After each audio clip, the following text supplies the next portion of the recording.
శుక్లాంబరధరం విష్ణుం శశివర్ణం చతుర్భుజం ప్రసన్నవదనం ధ్యాయేత్ సర్వవిఘ్నోపశాంతయే.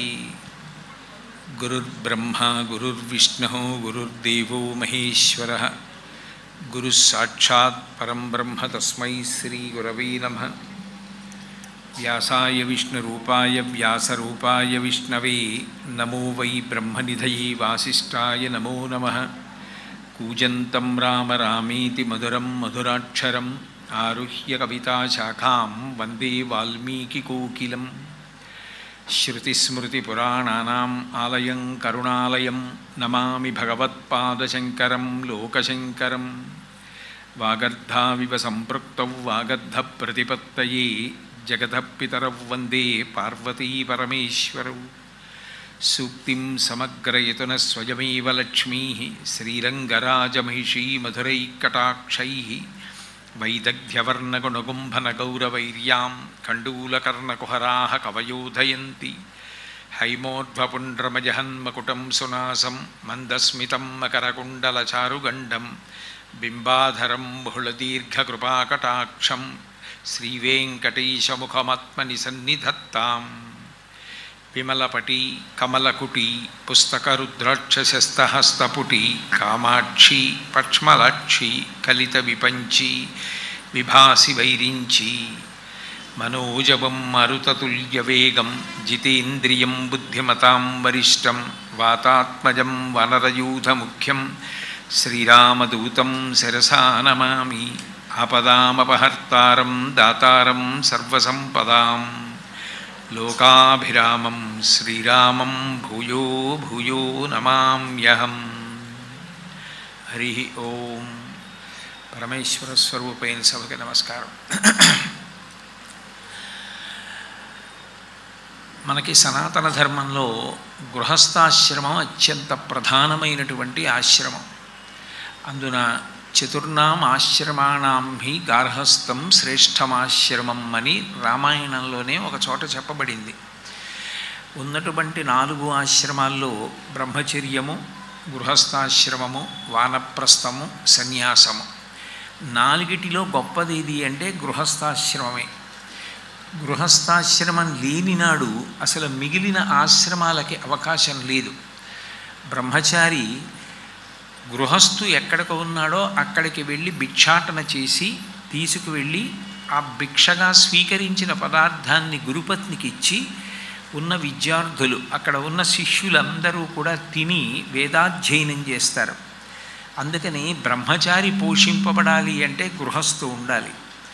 అట్లాగే సన్యాసాశ్రమంలో ఉన్న వాళ్ళందరూ కూడా భిక్షకి గృహస్థు మీద ఆధారపడతారు.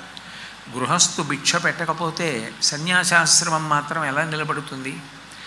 వానప్రస్థు కూడా గృహస్థు మీద ఆధారపడతాడు. కాబట్టి గృహస్థాశ్రమం నిజానికి మిగిలిన ఆశ్రమాలన్నింటికీ కూడా మాతృస్థానీయ, తల్లి లాంటిది. అటువంటి గృహస్థాశ్రమం ధర్మార్థ కామ మోక్షములనేటటువంటి 4 విధములైన పురుషార్థములను సాధించుకోవడానికి అత్యంత ప్రధానమైన ఆశ్రమం. అందుకే సనాతన ధర్మంలో గృహస్థాశ్రమ స్వీకారం చెయ్యడానికి చేసేటటువంటి క్రతువు వివాహము ఏది ఉందో దానిలో తనకి బాసటగా స్వీకరించేటటువంటి వ్యక్తిని ధర్మపత్ని అని పిలుస్తారు తప్ప కామపత్ని అని పిలవరు. ఆమె ధర్మపత్ని అంటే సాక్షాత్ ధర్మమునకు ఆమె ఆలంబనమై ఉంటుంది. కామము ధర్మము చేత కట్టబడి పురుషుడు తరించడానికి వీలైన వ్యవస్థ చేకూరడానికి గృహస్థాశ్రమ ప్రవేశం చేస్తారు. ధర్మము చేత కామము కట్టబడినప్పుడు ప్రభవించేటటువంటి అర్థమే సంతానము. ఆ కొడుకు పెరిగి పెద్దవాడై తండ్రి కొడుకు భుజం మీద చెయ్యి వేసుకొని ఊంచుకోవడానికి అవకాశం కలుగుతుంది. అట్లాగే ఆ కొడుకు పెరిగి పెద్దవాడై తండ్రిని పోషిస్తాడు. కొడుకున్నాడు అన్న ధైర్యంతో తండ్రి ఉంటాడు. ఇంట్లో జరగవలసినటువంటి దేవతల యొక్క ఆరాధనంతటినీ కూడా ఆ కొడుకు నిర్వర్తిస్తాడు తండ్రి చెయ్యలేనప్పుడు. ఆత్మావై పుత్రనామాసి, కొడుకుయే తండ్రిగా ఈ భూమి మీద తిరుగాడుతూ ఉంటాడు అని. కాబట్టి అటువంటి కుమారుడు ప్రభవించాలన్నా దశ పూర్వేషాం దశాపరేషాం, తాను కాకుండా తనకి ముందు 10 తరాలు వెనక 10 తరాలు 21 తరాలు తరించేటట్టుగా కన్యాదానం చేయడానికి అవకాశం కలుగుతూ కుమార్తె పుట్టాలన్నా గృహస్థాశ్రమ స్వీకారం చెయ్యాలి. చేసి ధర్మము చేత కామము కట్టుబడాలి. అందుచేతనే ఆ గృహస్థాశ్రమం చాలా చాలా గొప్ప ఆశ్రమం. ఆ గృహస్థాశ్రమం పండించుకోగలిగితే నిజానికి మోక్షం కోసం కొత్త ప్రయత్నం అక్కర్లేదు. ధర్మమునకు అర్ధకామములను కట్టడం గృహస్థాశ్రమంలో సౌలభ్యం ఎక్కువ. ఎందుకనంటే దేవీ భాగవతంలో వ్యాస భగవానుడు ఒక మాట అంటాడు, ఇంద్రియాణి బలిష్టాని ననియుక్తాని మానద అపక్వస్య ప్రకుర్వంతి వికారాం స్థాననేకశః అంటాడు. ఇంద్రియములు బహు బలవత్తరమైనటువంటివి, అవకాశం చూసి కాట్లు వేస్తాయి. ఎంత పైకెక్కినటువంటి వ్యక్తి కూడా కిందకి జారిపోయే అవకాశం ఉంటుంది. అట్లా జారిపోవడానికి అవకాశం లేకుండా సహజముగా ఒక వయసు వచ్చిన తరువాత మనసునందు పొటమరించేటటువంటి కామమును ధర్మము చేత ముడివేసుకుని తరించడానికి కావలసిన అవకాశాన్ని సువ్యవస్థితం చేసుకోవడానికి అవకాశం ఇవ్వగలిగిన ఆశ్రమం గృహస్థాశ్రమం.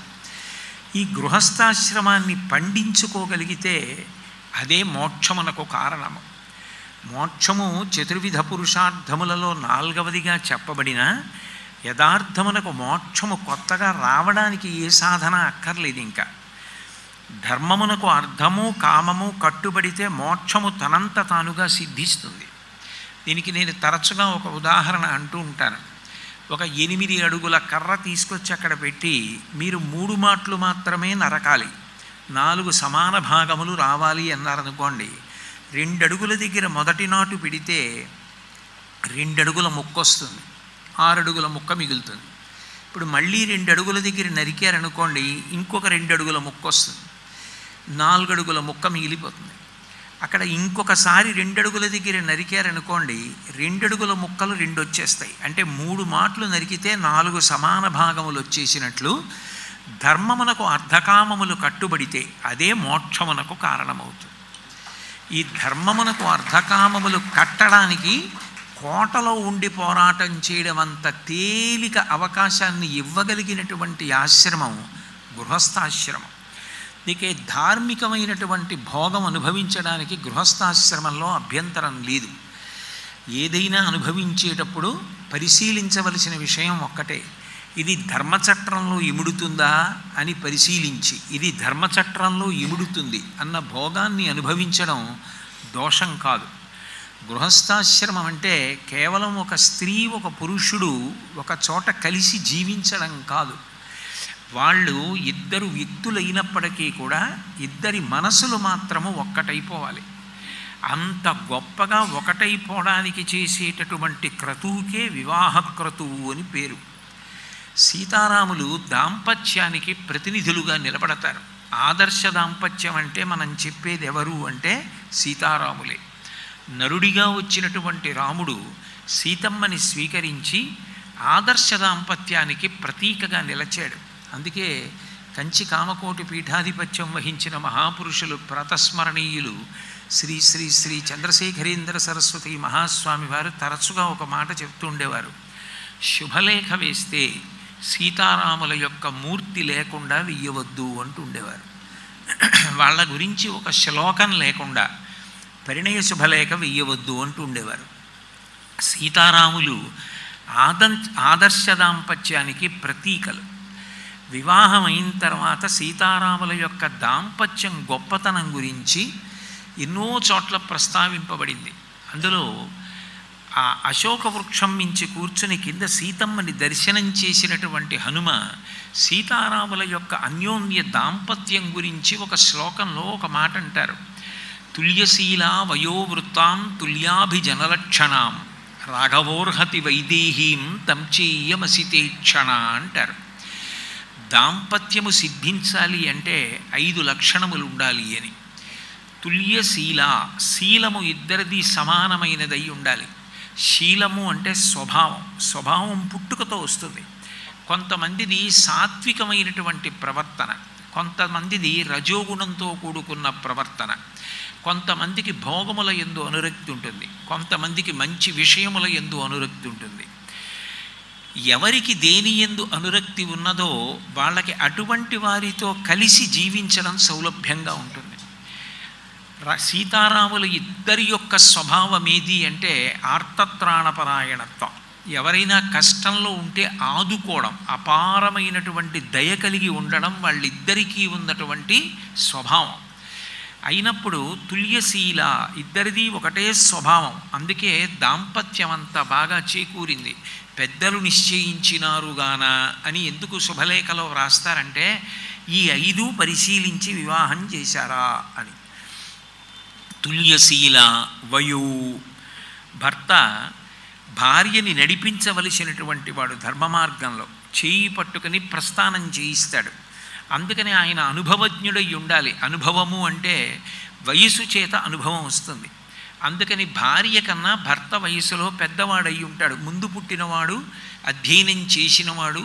అంత మాత్రం చేత ఆమె అధ్యయనం చేయలేదని కాదు, దార్శనికుడై నడిపించగలిగిన వాడై ఉండాలి.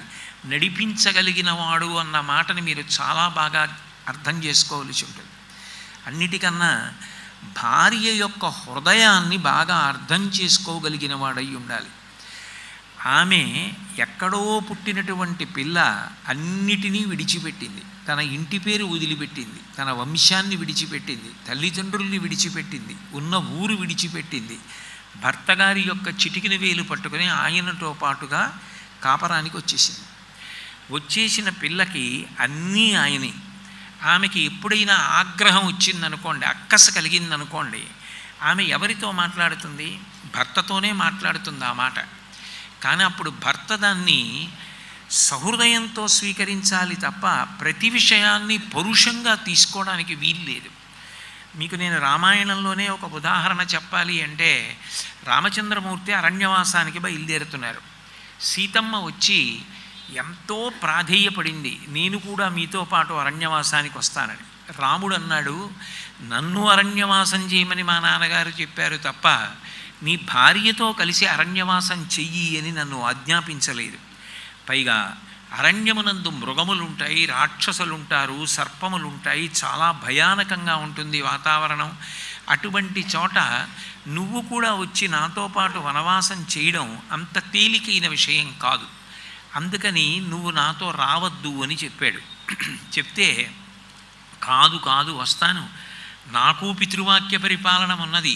మీ నాన్నగారి వాక్యాన్ని మీరు ఎట్లా అనుష్ఠించి పరిపాలన చేస్తున్నారో నేను కూడా మా నాన్నగారి వాక్యాన్ని అనుష్ఠించాలి. ఎందుకని?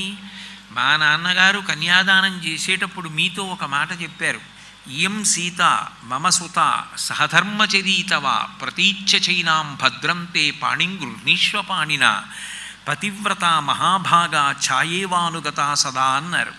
ఈమె పతివ్రత, నిన్ను నీడ ఎట్లా విడిచిపెట్టదో అట్లా నీడలా అనువర్తిస్తుందన్నారు. నేను కష్టంలో ఉంటే నా నీడ నన్ను విడిచిపెట్టదు కదా, నేను సుఖంలో ఉంటే నా నీడ నాకు దగ్గరగా జరగడం అన్నది ఉండదుగా, ఎప్పుడూ కలిసే ఉంటుంది. అయినప్పుడు మీరు కష్టంలో ఉంటే, మీరు అరణ్యవాసానికి వెడితే నేను అంతఃపురంలో ఉంటే నాకు సంతోషంగా ఉంటుందని మీరు ఎట్లా అనుకుంటున్నారు?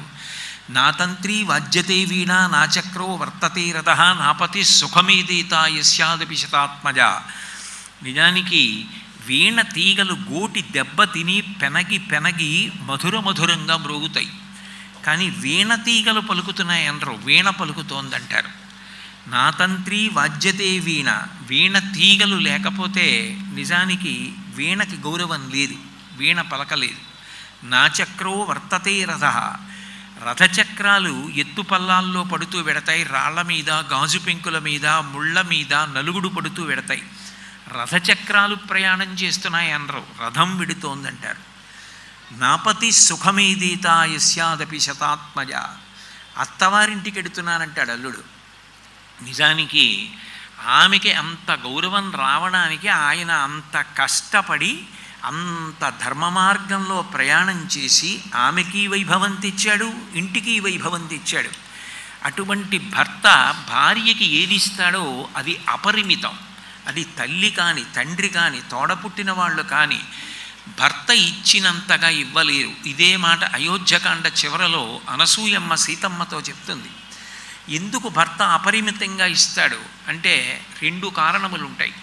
మొట్టమొదటిది, భర్తగారు ఏ సత్కార్యము చేయనివ్వండి అందులో సగభాగం భార్యకి ఎడుతుంది. అందుకని పుణ్యాన్ని కట్టపెట్టగలిగిన వాడు భర్త. ఆమెకి ఎందుకు సగం వెళ్ళిపోతుంది అంటే, ఆయన అసలు ధర్మకార్యాన్ని ఆచరించాలి అంటే ఆయన శరీరం ఉండాలి. శరీరమాద్యం కలు ధర్మసాధనం అంటాడు కాళిదాసు. ఆ శరీరం నిలబడుతోంది అంటే దానికి వేళపట్టున అన్నం వండి పెడుతున్నది, పలహారం చేసి పెడుతున్నది, పిల్లల్ని సాకుతున్నది, వంశాన్ని నిలబెడుతున్నది, ప్రసవ వేదన పడినది, ఆయనని తండ్రిని చేసినది ఆమె. అందుకని ఆమెకి సగభాగం వెళ్ళిపోతుంది. అది కాక ఆమె మళ్ళీ కూర్చుని రామనామం రాసుకుందనుకోండి, ఓ పుణ్యకార్యం చేసిందనుకోండి, అందులో ఇక భర్తకి సగం ఇవ్వరు. అందుకే నిజానికి పరమధార్మికుడైనటువంటి భర్త భార్య ఒకసారి శరీరం వదిలిపెడితే యథార్థమునకు భర్త గారి పుణ్యం కన్నా భార్య గారి పుణ్యమే ఎక్కువ ఉంటుంది. ఎందుకంటే ఆయన పుణ్యంలో సగభాగం ఆవిడికి వెళ్ళిపోయింది. అందుకే ఆయన ఇచ్చినంతగా ఇంకెవ్వరూ ఇవ్వలేరు. అపరిమితంగా ఇవ్వగలిగినటువంటి వాడు భర్త. అట్లాగే ఒక స్త్రీ జీవితానికి పరిపూర్ణత్వం ఎప్పుడు అంటే అమ్మ అని పిలిపించుకున్నప్పుడు. ఆ అమ్మాని పిలిపించుకోవడానికి కావలసినటువంటి వైభవం భర్త యొక్క ధార్మికమైన కామనిరతి చేత సమకూరింది. అందుచేత భర్త ఉన్నత స్థానమునందు నిలబడ్డాడు అంటుంది అనసూయ. వాళ్ళు మాట్లాడిన దాంట్లో పక్షపాతాలు ఉండవు. ఎవరినో ఎక్కువ చేసి మాట్లాడాలి, ఎవరినో తక్కువ చేసి మాట్లాడాలని వాళ్ళకు ఉండదు.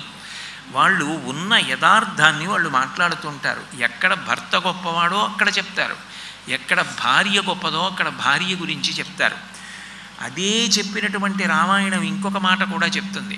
నిజానికి ఒక పురుషుడికి శాంతి, సంతోషం, ఊర్ధ్వలోక ప్రాప్తి, పుణ్య సముపార్జన అన్నీ ఆమె మీదే ఆధారపడున్నాయి. ఆమె రావచ్చు, రాకపోవచ్చు. ఆమె అనారోగ్యంగా ఉండి ఇంటి దగ్గర ఉన్న ఒక రవికల బట్టని పంచెలో బొడ్డులో దోపుకుని పురుషుడు యజ్ఞం చేసేయచ్చు.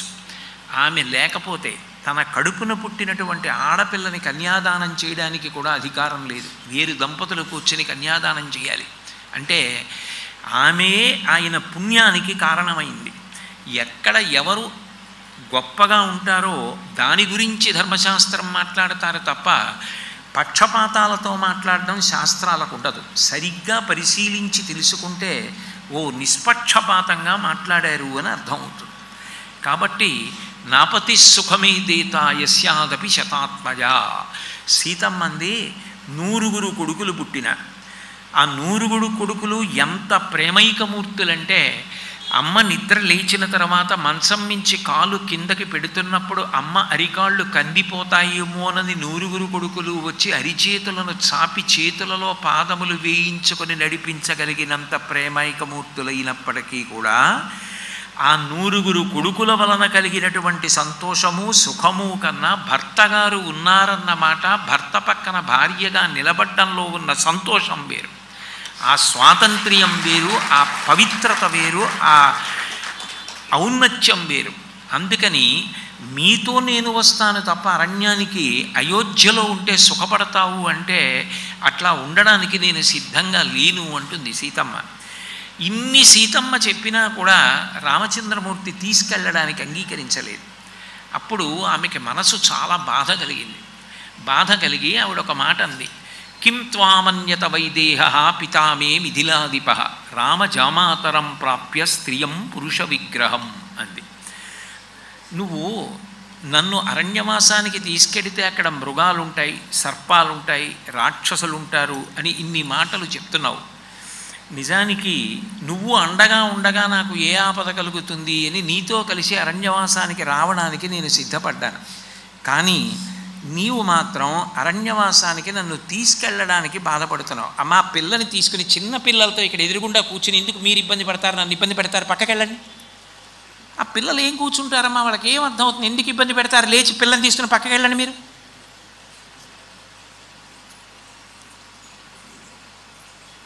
కాసేపు ఆయన వెళ్ళా, కాసేపు మీ పిల్లలు వెళ్ళా, వాళ్ళని మీరు చూస్తూ ఉండా, ఎందుకమ్మా ఈ ఇబ్బంది అంతా, పిల్లలు ఉన్నప్పుడు పక్కన కూర్చోండి. హరి ఓం. కాబట్టి కిం త్వామన్యత వైదేహ పితామే మిథిలాధిప రామజామాతరం ప్రాప్య స్త్రియం పురుష విగ్రహం అంటుంది. మీతో అరణ్యవాసానికి రావడానికి నేను సిద్ధంగా ఉన్నాను.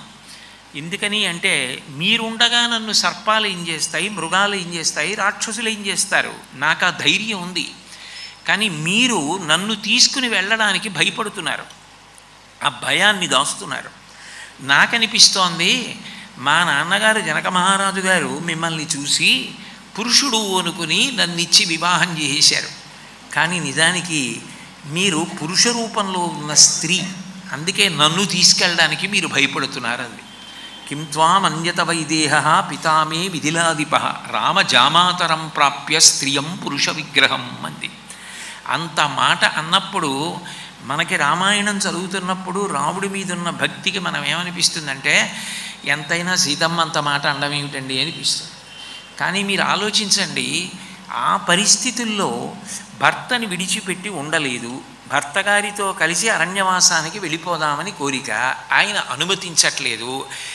అక్కసుతో బాధపడిపోతున్నటువంటి సీతమ్మ భర్తని కాకపోతే అప్పుడు అట్లా ఇంకెవరితో మాట్లాడుతుంది? అది సహృదయంతో రాముడు తీసుకున్నాడు. ఈమె తప్ప ఎవరు మాట్లాడతారు? ఈమెకి ఎంత ఆర్తి ఉందో నాకు అర్థం అవుతోంది. కాబట్టి ఈమెని నాతో తీసుకెళ్లాలని చెప్పి వెంటనే అనుమతించి ఆమెని కూడా తనతో పాటుగా అరణ్యవాసానికి తీసుకెళ్ళాడు. అంటే భార్య హృదయాన్ని అర్థం చేసుకోగలిగినటువంటి లక్షణం భర్తకున్నప్పుడే అన్యోన్య దాంపత్యం సిద్ధిస్తుంది. అది తుల్యశీలా వయో, అది అనుభవమునందు ముందు పురుషుడికి రావాలి. తర్వాత ఆయన కొరకు బ్రతకడం అన్నది ఆ త్యాగబుద్ధి ఆమెకు రావాలి. ఎందుకంటే వాళ్ళిద్దరూ కలిసి పుట్టలేదు, కలిసి పెరగలేదు, ఒకరికొకరు తెలిసున్నవారు కాదు, ఒక ఊరు వారు కారు, ఎక్కడి నుంచో వచ్చారు, ఇద్దరూ కలిసి ప్రస్థానం మొదలుపెట్టారు. జీవితం పండించుకోవడం అక్కడుంది. అయినప్పుడు వాళ్ళిద్దరి మధ్య ఎంత గొప్ప అవగాహన ఉంటే దాంపత్యం అన్నది సిద్ధిస్తుంది. అది ఎంత గొప్పగా సిద్ధించాలో రామాయణం నేర్పుతుంది. అందుకు రామాయణం చదవండి అంటారు. కాబట్టి తుల్యశీలా వయోవృత్తాం, నడవడి అత్యంత ప్రధానమైనది. ఎప్పుడు ఎక్కడ ఎట్లా ప్రవర్తించాలో తెలిసి ఉండాలి. ఆ ప్రవర్తన సీతారాములిద్దరిది కూడా అంత గొప్ప ప్రవర్తన. ఒక ఆశ్రమానికి వెళ్ళినప్పుడు ఎట్లా మాట్లాడాలో అట్లాగే మాట్లాడతాడు రామచంద్రమూర్తి. అంత గొప్పవాడైన గురువుల సమక్షంలో అసలు ఎక్కువ మాట్లాడడం. ఆయనే చెప్పుకున్నాడు ఒకసారి అరణ్యకాండలో, మందరతో వచ్చినటువంటి శూర్పణఖతో మాట్లాడుతూ ఆయన అన్నాడు, సమీపే నాశ్రమస్తస్య విశేషే స్త్రీజనస్య చ అన్నాడు. అనృతం నహి రామస్య కదాచిదపి సమ్మతం. అబద్ధం ఆడడం అన్న మాట నా జీవితంలో లేదు. రాముడు అంటే ఒకటే మాట, ఒకటే బాణం, ఒకటే పత్ని, ఒక మాట అని మాట తప్పడం నాకు అలవాటు లేదు. అయినా నేను ఎప్పుడైనా గురువులు ఉన్న ఆశ్రమాలకు వెడితే నేను ఎక్కువ మాట్లాడను. ఎందుకనంటే అక్కడ వారు మాట్లాడవలసిన వారు, నేను వినవలసిన వాడిని. విశేషేణ ఆశ్రమస్తస్య సమీపే స్త్రీజనస్య చ. స్త్రీలు చుట్టూ ఉన్నప్పుడు అక్కడ కూడా అదుపు తప్పి ఎక్కువగా మాట్లాడడం అన్నది నేను చెయ్యను. ఈ రెండు విషయాల్లో నేను చాలా జాగ్రత్తగా ఉంటాను, నన్ను నేను పరిశీలించుకుంటూ ఉంటానని చెప్పాడు రాముడు. అంటే రాముడి నడవడి అంత ధార్మికంగా ఉంటుంది. అడుగు తీసి అడుగు వేస్తే సత్యధర్మములకు కట్టుబడుతుందా చూస్తాడు. ఆయనము అంటే నడక, ఉత్తరాయణం అంటే కాలము ఉత్తరాయణం అని నడుస్తోంది, దక్షిణాయనం అంటే పుణ్యాన్ని సముపార్జించుకునేటటువంటి కాలం. పిల్లవాడు పరీక్షలకి బాగా చదువుకుని పరీక్షలకి వెళ్ళవలసిన సమయంలో జ్వరం వచ్చిందనుకోండి, అయ్యో పాపం అంటారు. దక్షిణాయనంలో శరీరం వదిలిపెట్టేశాడు అనుకోండి, అయ్యో పాపం అంటారు. ఎందుకనంటే దక్షిణాయనం అంతా పుణ్యాన్ని సముపార్జించుకునే కాలం. ఇప్పుడు శ్రావణ మాసం నడుస్తోంది, ఇవాళ సోమవారం. నిజానికి శ్రావణ మాసంలో ఉండే సోమవారం గురించి ఏం చెప్తారంటే, దేవతలకు కూడా దుర్లభం మన్యే. ఇవాల్టి రోజున సాయంకాలం ప్రదోష వేళలో శివలింగం మీద ఒక మారేడు దళం వేద్దామని 33 కోట్ల మంది దేవతలు కూడా ఎదురు చూస్తారట. కానీ దుర్లభం మన్యే, అది సాధ్యం అవుతుందని నేను అనుకోవట్లేదు అని శ్లోకంలోనే ఉంది. ఈ మారేడు దళాన్ని తీసుకొని సోమవారం నాడు శ్రావణ మాసంలో నభోమాసేందువాసరే ప్రదోష సమయే ఒక్క ఏకబిల్వం శివార్పణం అంత గొప్ప ఫలితం. ఈశ్వరుడు ఒక్కొక్క కాలమునందు ఒక్కొక్క ఫలితాన్ని ఇస్తాడు.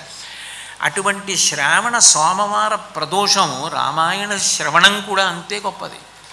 ఒక్కొక్కసారి ఒక్కొక్కటి విశేష ఫలితాన్ని సంక్రమింపచేస్తాయి. అందున ఉన్న దేశము అంటే ప్రాంగణం ఎటువంటిది? జగద్గురువుల యొక్క ఆశ్రమ ప్రాంగణం. ఇది ఒక పీఠ ప్రాంగణం అయినప్పుడు ఎంత పరమ పవిత్రమైనటువంటి ప్రదేశంలో ఎంత పవిత్రమైన విషయాన్ని మీరు వింటున్నారు. కాబట్టి ఎక్కడ ఎప్పుడు ఎట్లా ఉండాలో దేశకాలములు తెలుసుకుని ప్రవర్తించడం ఏది ఉన్నదో అది గొప్ప. అది సీతారాముల యందు కనపడుతుంది. ఇద్దరిది సమానమైన నడవడి. తుల్యశీలా వయో వృత్తాం తుల్యాభిజన లక్షణాం. ఇద్దరి యొక్క వంశములు అంత గొప్పవి. నిన్న విన్నారు కదా, ఇక్ష్వాకు వంశం అంత గొప్పది, అంతమంది మహాపురుషులు ప్రభవించారు. అటు విదేహ వంశం అంత గొప్పది, అంతమంది మహాపురుషులు ప్రభవించారు. తంచేయమసితీక్షణ. ఇద్దరు పరమదయాస్వరూపులు, ఇద్దరికీ కారుణ్యము లక్షణము. ఎంత కారుణ్యం అంటే సముద్రపు లోతు తెలుసుకుందామని ఒక ఉప్పు బొమ్మ ప్రయాణం మొదలు పెడితే ఆ నీటిలో ఉప్పు బొమ్మ కరిగిపోయినట్టు. సీతారాముల యొక్క దయను తెలుసుకుందామని పరిశీలనం చేస్తే వాళ్ళ దయలో మనం కరిగిపోతాం. అందుకే గోపరాజు గారు దాశరథీ శతకం చేస్తే మకుటం కింద కరుణాపయోనిధి అని పెట్టుకున్నాడంటే దయకు సముద్రము వంటి వాడా అన్నాడు. శ్రీ రఘురామచారు తులసీదలధామ శమక్షమాది శృంగార గుణాభిరామ త్రిజగన్నుత శౌర్య రమాలలామ దుర్వార కబంధ రక్షస విరామ జగజ్జన కల్మషార్ణవోత్తారక నామ భద్రగిరిదాశరథి కరుణాపయోనిధి.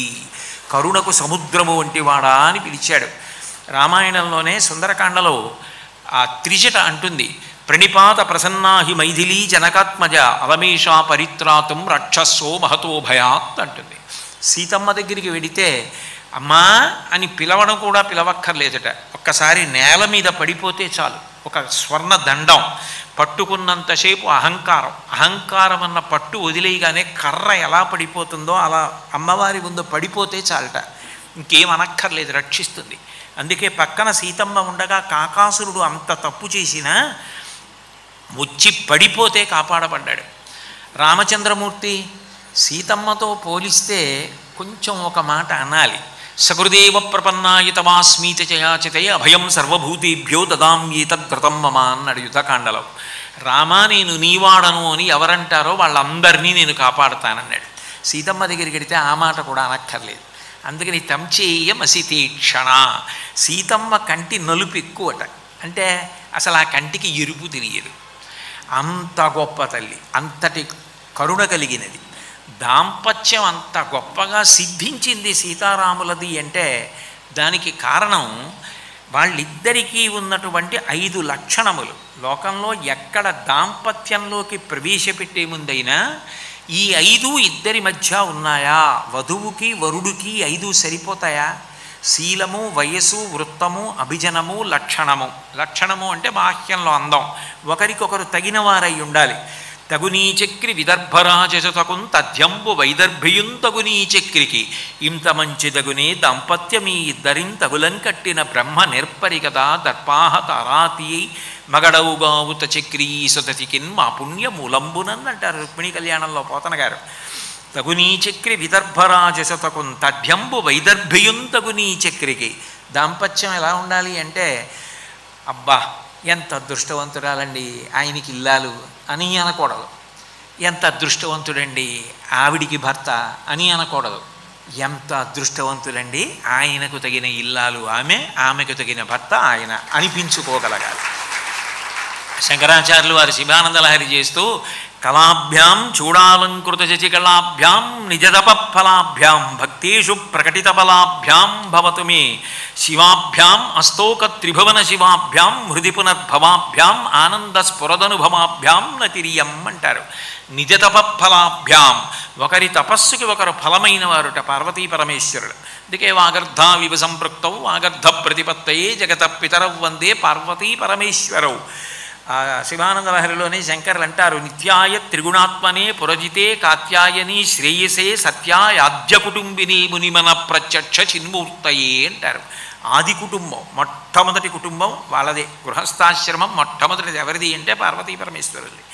నరుడిగా శ్రీ మహావిష్ణువు వచ్చి మనందరికీ కూడా ప్రవర్తన నేర్పాడు. అందుకని సీతారాములు ఆదర్శ దాంపత్యం. ఆయన ఎన్నో అవతారాలు తీసుకున్నాడు. వేదోద్ధారణ, మందరాభరణ, పృథ్వీ ధర్మ నిర్మాణ, ప్రహ్లాదత్రాణ, బలిప్రతారణ, నృపాహంకార నిర్వాపణ, వైదేహీరమణ, ధనంజయ జయ వ్యాపార పారీణ, క్షోణీ దివ్యత్కరుణ, తమోహరణ, తండ్రి వెంకటేశ ప్రభు అని అన్ని అవతారాలు. అయినా రామావతారంలో సీతారాములుగా అన్యోన్య దాంపత్యం అంత గొప్పది. అసలు సనాతన ధర్మంలో భారతీయ దాంపత్య వైభవానికి ఉన్న గొప్పతనాన్ని సీతారాముల దాంపత్యంలో వాల్మీకి మహర్షి చూపిస్తారు. వివాహమైన తర్వాత సీతారాములు ఎంత అన్యోన్యంగా ఉన్నారు అన్నదానికి ప్రియాతు సీతారామస్య దారాహ పితృకృతా ఇతి గుణాద్రూప గుణాఛాపి ప్రీతిర్భూయోభ్యవర్ధత అన్నారు. ప్రియాతు సీతారామస్య దారాహ పితృకృతా ఇతి. సీతమ్మ అంటే రామచంద్రమూర్తికి ఎంతో ప్రీతిట. ఎందుకు ప్రీతి? అకస్మాత్తుగా కదా ఆమె ఇల్లాలి స్థానంలో ప్రవేశించింది. ఆయన ఆమెను ప్రేమించడానికి కారణం ఏమిటంటే, ఈమె నీకు తగిన ఇల్లాలు, ఈమె నీ ధార్మిక జీవనంలో బాసటగా నిలబడుతుందని మా నాన్నగారు నిర్ణయం చేసి కోడలుగా తెచ్చుకున్నారు. నన్ను నా పక్కన ధర్మపత్నిగా నించోపెట్టారు. ఇది మా నాన్నగారి నిర్ణయం. మా నాన్నగారి నిర్ణయాన్ని గౌరవించడం అంటే ఆయన ఏ గుణములు ఈమె యందు ఉన్నాయని నాకు ధర్మపత్నిని చేశారో వాటిని నేను విశ్వసించి ఈమెని ప్రేమించడం. అంటే రాముడు సీతమ్మని ప్రేమించడానికి కారణం ఉంది. ఏదది అంటే దశరథుడు ఇల్లాలని చేశాడు అని. మరి సీతమ్మ రాముణ్ణి ప్రేమించడానికి కారణం ఏముండదు. ప్రియాతు సీతారామస్య దారాహ పితృకృతా ఇతి గుణాద్రూప గుణాఛాపి ప్రీతిర్భూయోభ్యవర్ధత. సీతమ్మ దేనికి ప్రేమించింది అంటే భర్త దైవం, ఆయన్ని ప్రేమించడానికి కారణాలు లేవు. ఆయన కన్నా గొప్పవాడు నాకు ఇంకెవ్వరూ లేరు. ఆయన వలన నేను ఎంతమందినైనా గౌరవిస్తాను. ఆయనతో సమాన స్థానం మాత్రం ఎవ్వరికీ ఉండదు. బావగారు ఆయన అన్నగారు గౌరవిస్తాను, మామగారు ఆయన నాన్నగారు గౌరవిస్తాను, అత్తగారు ఆయన తల్లిగారు గౌరవిస్తాను, ఆడబడుచు ఆయన చెల్లి అక్క గౌరవిస్తాను. ఆయన కన్నా గొప్పది ఇంకేం లేదు. ఈ గౌరవాలన్నీ ఎందుకంటే ఆయన్ని గౌరవించడం కోసం, ఆయన సంతోషం కోసం. అది భారతీయ దాంపత్య వైభవం. ఇంత గొప్ప అవగాహనతో ఉంటుంది. అందుకని ప్రియాతు సీతారామస్య దారాహ పితృకృతా ఇతి గుణాద్రూప గుణాఛాపి ప్రీతిర్భూయోభ్యవర్ధత. ఆమె ప్రేమ గుణములుగా మారి రాముణ్ణి అనువర్తిస్తూ ఉంటే రామచంద్రమూర్తికి రోజు రోజుకి ఆమె మీద ప్రీతి పెరిగేదిట. వాల్మీకి మహర్షి ఒక చమత్కారం చెప్పారు వాళ్ళిద్దరి యొక్క దాంపత్యం గురించి. రామస్తు సీతాయాసార్థం విజహార బహూన్ ఋతూన్ మనస్వీ తద్గతస్తస్య నిత్యం హృది సమర్పిత అన్నారు. మా ఊళ్ళో పౌర్ణమి చంద్రుడే పౌర్ణమి చంద్రుడు అన్నట్టు ఒక ఆయన. అదేమిటి, ఏ ఊళ్ళోనైనా పౌర్ణమి చంద్రుడు ఒకటే. హైదరాబాదు నేను వచ్చి పౌర్ణమి నాడు చంద్రుడిని చూసినా అట్లాగే ఉంటాడు, నేను కాకినాడలో గోశాలలో చూసినా పౌర్ణమి చంద్రుడు అట్లా ఉంటాడు, మా ఇంట్లోంచి చూసినా అట్లాగే ఉంటాడు. మరి మా ఊళ్ళో పౌర్ణమి చంద్రుడే పౌర్ణమి చంద్రుడు అంటే ఆ ఊరి మీద ఉన్న అభిమానం. ఇన్నాళ్ళు రాముడు పౌర్ణమి చంద్రుడిని చూడడానికి గవాక్షంలో కూర్చుని చూసి సంతోషిస్తుండేవాడు. ఇప్పుడు పౌర్ణమి చంద్రబింబాన్ని చూసి సంతోషించాలంటే సీత రా, తర్వాత చేద్దు కానిలే పని, రా చూడు కాసేపు కూర్చో ఎంత బాగున్నాడో అంటాడు. పక్కన సీతమ్మ కూర్చుంటే పౌర్ణమి చంద్రబింబం చంద్రబింబంలా కనపడుతుందట. పక్కన సీతమ్మ లేకపోతే చంద్రబింబమే అయినా అంత బాగా అనిపించదట. అంటే ఆమెతో కలిసి అనుభవించిన సుఖమే ఆయనకి సుఖం. అంటే ఇది రాముడు పెంచుకున్నదే కాదు, ఆమె సంపాదించుకున్నది కూడా, అనువర్తించింది. అందుకే మనకి దాంపత్యంలో లక్ష్మీనారాయణుల్లో లక్ష్మీదేవి నారాయణమూర్తి యొక్క కాళ్ళు ఎత్తుతూ కనపడుతుంది. అంత కాళ్ళు నొప్పులు ఆయనకి అంటే ఆయనకి కాళ్ళు నొప్పులని కాదు, పాదములకు సేవ చేయుట అంటే ఆయనను అనువర్తించుట. ఆయన ఏం చేస్తే అది చేస్తుంది. ఆయన ఏం చేస్తుంటాడు? పరిత్రాణాయ సాధూనాం వినాశాయ చ దుష్కృతాం ధర్మ సంస్థాపనార్థాయ సంభవామి యుగే యుగే. ఎప్పుడూ సాధు పురుషుల్ని రక్షిస్తూ ఉంటాడు. గజేంద్ర మోక్షణ ఘట్టంలో అసలు భార్యకి కూడా చెప్పకుండా అక్కడ ఎక్కడో హంసతూలికా తల్పం మీద ఆడుకుంటున్నాడు అమృత సరోవరంలో.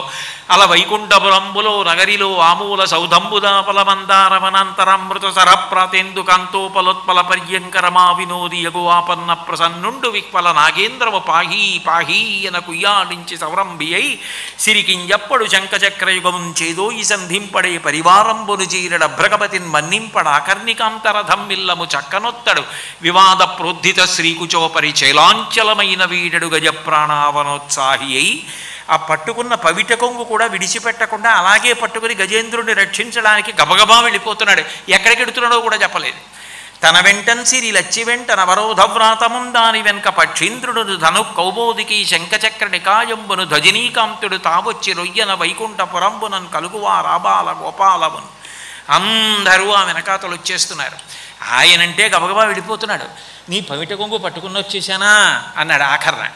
కానీ ఆయన అలా వచ్చేస్తుంటే ఆకాశ మార్గంలో ఆ వెనకాతల ఆయనను అనువర్తించడం అంటే ఓ పక్క పవిట కొంగిలా పట్టుకోవాలి, ఆయన కాళ్ళల్లో కాళ్ళు పడిపోకుండా చూసుకోవాలి. అడిగెదనని కడువెడిజను అడిగిన తన మగడు నుడువడనియ నడయడుగున్ వెడవెడ సెడిముడి జడపడ నడుగుడు నడిగిడదు జడిమ. అన్నిటిలో ఆయన వెనక చేదోడు వాదోడుగా ఉంటుంది. ప్రమాదం అయితే వెనక్కి లాగుతుంది తప్ప ఆయన తరించాలి, ఆయన వలన నేను తరించాలి. అన్ని మంచి పనులకు వెనక ఆధారమై నిలబడుతుంది. అలా నిలబడుతుంది కాబట్టి, అనువర్తిస్తోంది కాబట్టి ఆమె పాదముల దగ్గర కూర్చుంది. ఆయన పాదాల దగ్గర కూర్చోబెట్టుకోలేదు.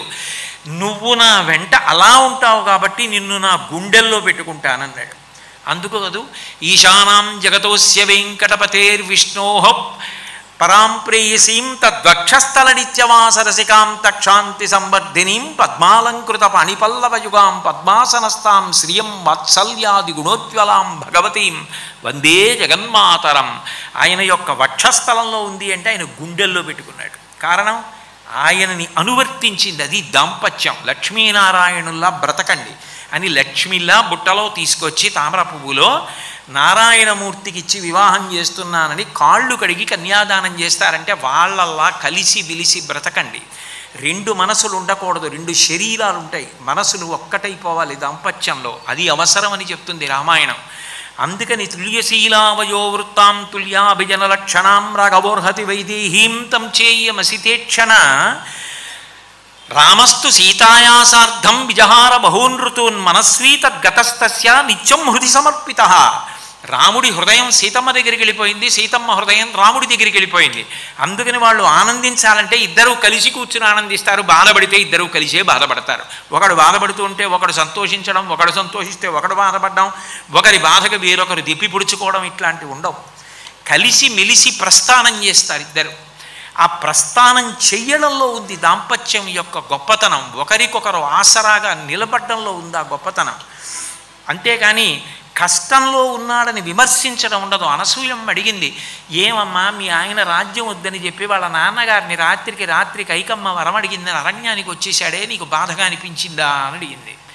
అనిపించలేదమ్మా, తండ్రిని ధర్మమునందు నిలబెట్టడానికి ఎన్ని కోట్ల మందిలో ఒక్క కొడుకు అట్లా వస్తాడో ఆ కొడుకుకి నేను భార్య అనేందుకు గర్వపడుతున్నాను. అది దాంపత్యం.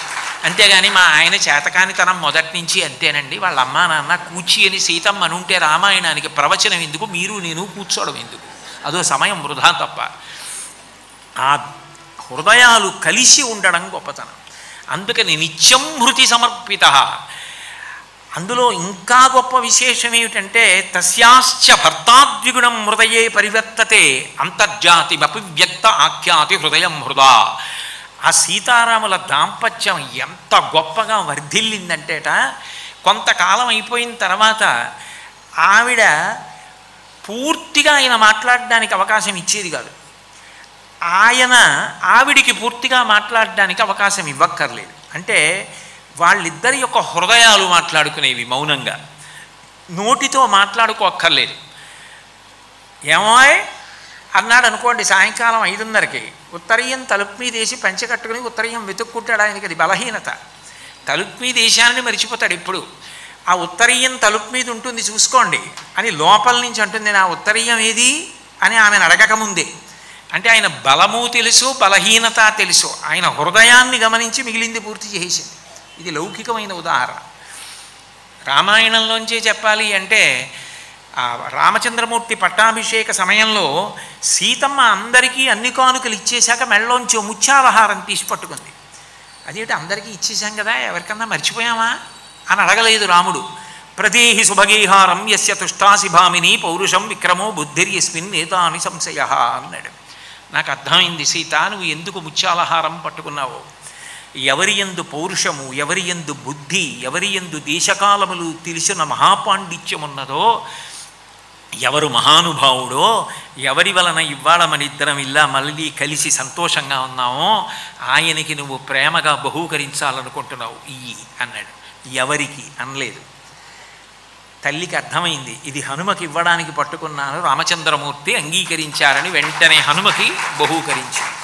అంటే ఒక వయసు వచ్చిన తరువాత దంపతులు మాట్లాడుకోరు. ఆయన అవసరాల్ని ఆవిడ చదువుకుంటూ ఉంటుంది, ఆవిడ అవసరాల్ని ఆయన చదువుకుంటూ ఉంటాడు. ఇద్దరి యొక్క హృదయాలు మాట్లాడుకుంటుంటాయి. అంతర్జాతి అవివ్యక్త ఆఖ్యాతి హృదయం హృదా. సీతారాముల యొక్క హృదయాలు మాట్లాడుకున్నాయి, వాళ్ళిక నోటితో మాట్లాడుకోవలసిన అవసరం లేదు. అంత గొప్ప దాంపత్యం అన్నారు. సుందరకాండలో హనుమ శిశుపావృక్షం మీద కూర్చుని కిందనున్న సీతమ్మని చూసి ఒక మాట అన్నారు. అస్యా దివ్యా మనస్తస్మిన్ తస్య చాస్యాం ప్రతిష్ఠితం తేనేయం సచి ధర్మాత్మా ముహూర్తమపి జీవతి అన్నారు. అప్పటి వరకు ఆయన రామచంద్రమూర్తినే చూశారు. రాముడంటే సకల గుణాభిరాముడు, మహానుభావుడని కీర్తన చేసేవారు. సీతమ్మని చూసిన తర్వాత ఆయన ఓ మాట అన్నారు. నాకు ఇప్పుడు అర్థమైంది, ఇంత గొప్ప ఇల్లాలు. నిజంగా చెప్పాలి అంటే త్రైలోక్య రాజ్యం సకలం సీతాయామాప్నుయాత్కలాం. 3 లోకముల వైభవాన్ని తీసుకొచ్చి తక్కెట్లో ఒక పక్కన పెడితే సీతమ్మ గొప్పతనంలో 16 వంతుకి తూగదు. ఇంత గొప్ప ఇల్లాల్ని వదిలిపెట్టి కూడా కనపడకుండా ఉంటే ఇంకా రాముడు బతికున్నాడంటే రాముడిది గుండె బండ. దుష్కరం కృతమాన్ రామో ఏమాం మత్తకాశినీం సీతాం వినా మహాబాహు ముహూర్తమపి జీవతి. దుష్కరమైన పని చేశాడు రాముడు. ఇంత గొప్ప ఇల్లాలు, ఇంత మహాతల్లి, ఇంత గుణవంతురాలు, ఈమెని విడిచిపెట్టి కనపడకుండా పోతే ఇంకా బ్రతికే ఉన్నాడా? ఎంత ఆశ్చర్యం! ఎలా ఉండగలిగాడు అనుకుని వెంటనే ఒక మాట అన్నారు. అస్యా దేవ్యా మనస్తస్మిన్ తస్య చాస్యాం ప్రతిష్ఠితం తేనేయం సచి ధర్మాత్మా ముహూర్తమపి జీవతి. రాముడి మనసు రాముడి దగ్గరే, సీతమ్మ మనసు సీతమ్మ దగ్గరే ఉండి ఉంటే వీళ్ళిద్దరూ క్షణకాలం బ్రతికుండేవారు కాదు. రాముడి మనసు రాముడి దగ్గర లేదు, సీతమ్మ దగ్గర ఉంది. సీతమ్మ మనసు సీతమ్మ దగ్గర లేదు, రాముడి దగ్గర ఉంది. సీతారాములంటే వివాహానంతరం వాళ్ళిద్దరి మనసులు ఒకరి మనసు ఒకరి దగ్గరికి వెళ్ళిపోయింది. వాళ్ళు శరీరాలు 2 కానీ మనసు ఒక్కటే. అందుకే వాళ్ళిద్దరూ ఇంకా జీవించి ఉండగలిగారు అన్నారు. అంటే సీతారాముల యొక్క దాంపత్యం అంత గొప్ప దాంపత్యం. రామచంద్రమూర్తి పక్కన ఉంటే చాలా ఆవిడికి ఆనందం. సుమంత్రుడు అరణ్యవాసంలో సీతారాముల్ని దండకారణ్యంలో దిగబెట్టి వెళ్ళిపోయాడు. వెళ్ళిపోయిన తర్వాత మహాప్రీతి కౌసల్యాదేవికి కోడల మీద. కోడలు ఏ కష్టపడుతోందో ఆ కోడలు గురించి అడిగింది. ఎలా ఉంది సీతమ్మ అరణ్యంలో? ఎండకన్నెరుగనటువంటి పిల్ల, అయోనిజ, జనక మహారాజు గారి యొక్క కూతురు, రామచంద్రమూర్తి ఇల్లాలు, దశరథుడి పెద్ద కోడలు, ఇటువంటి ఆమె అరణ్యంలో ఏ కష్టపడుతోంది?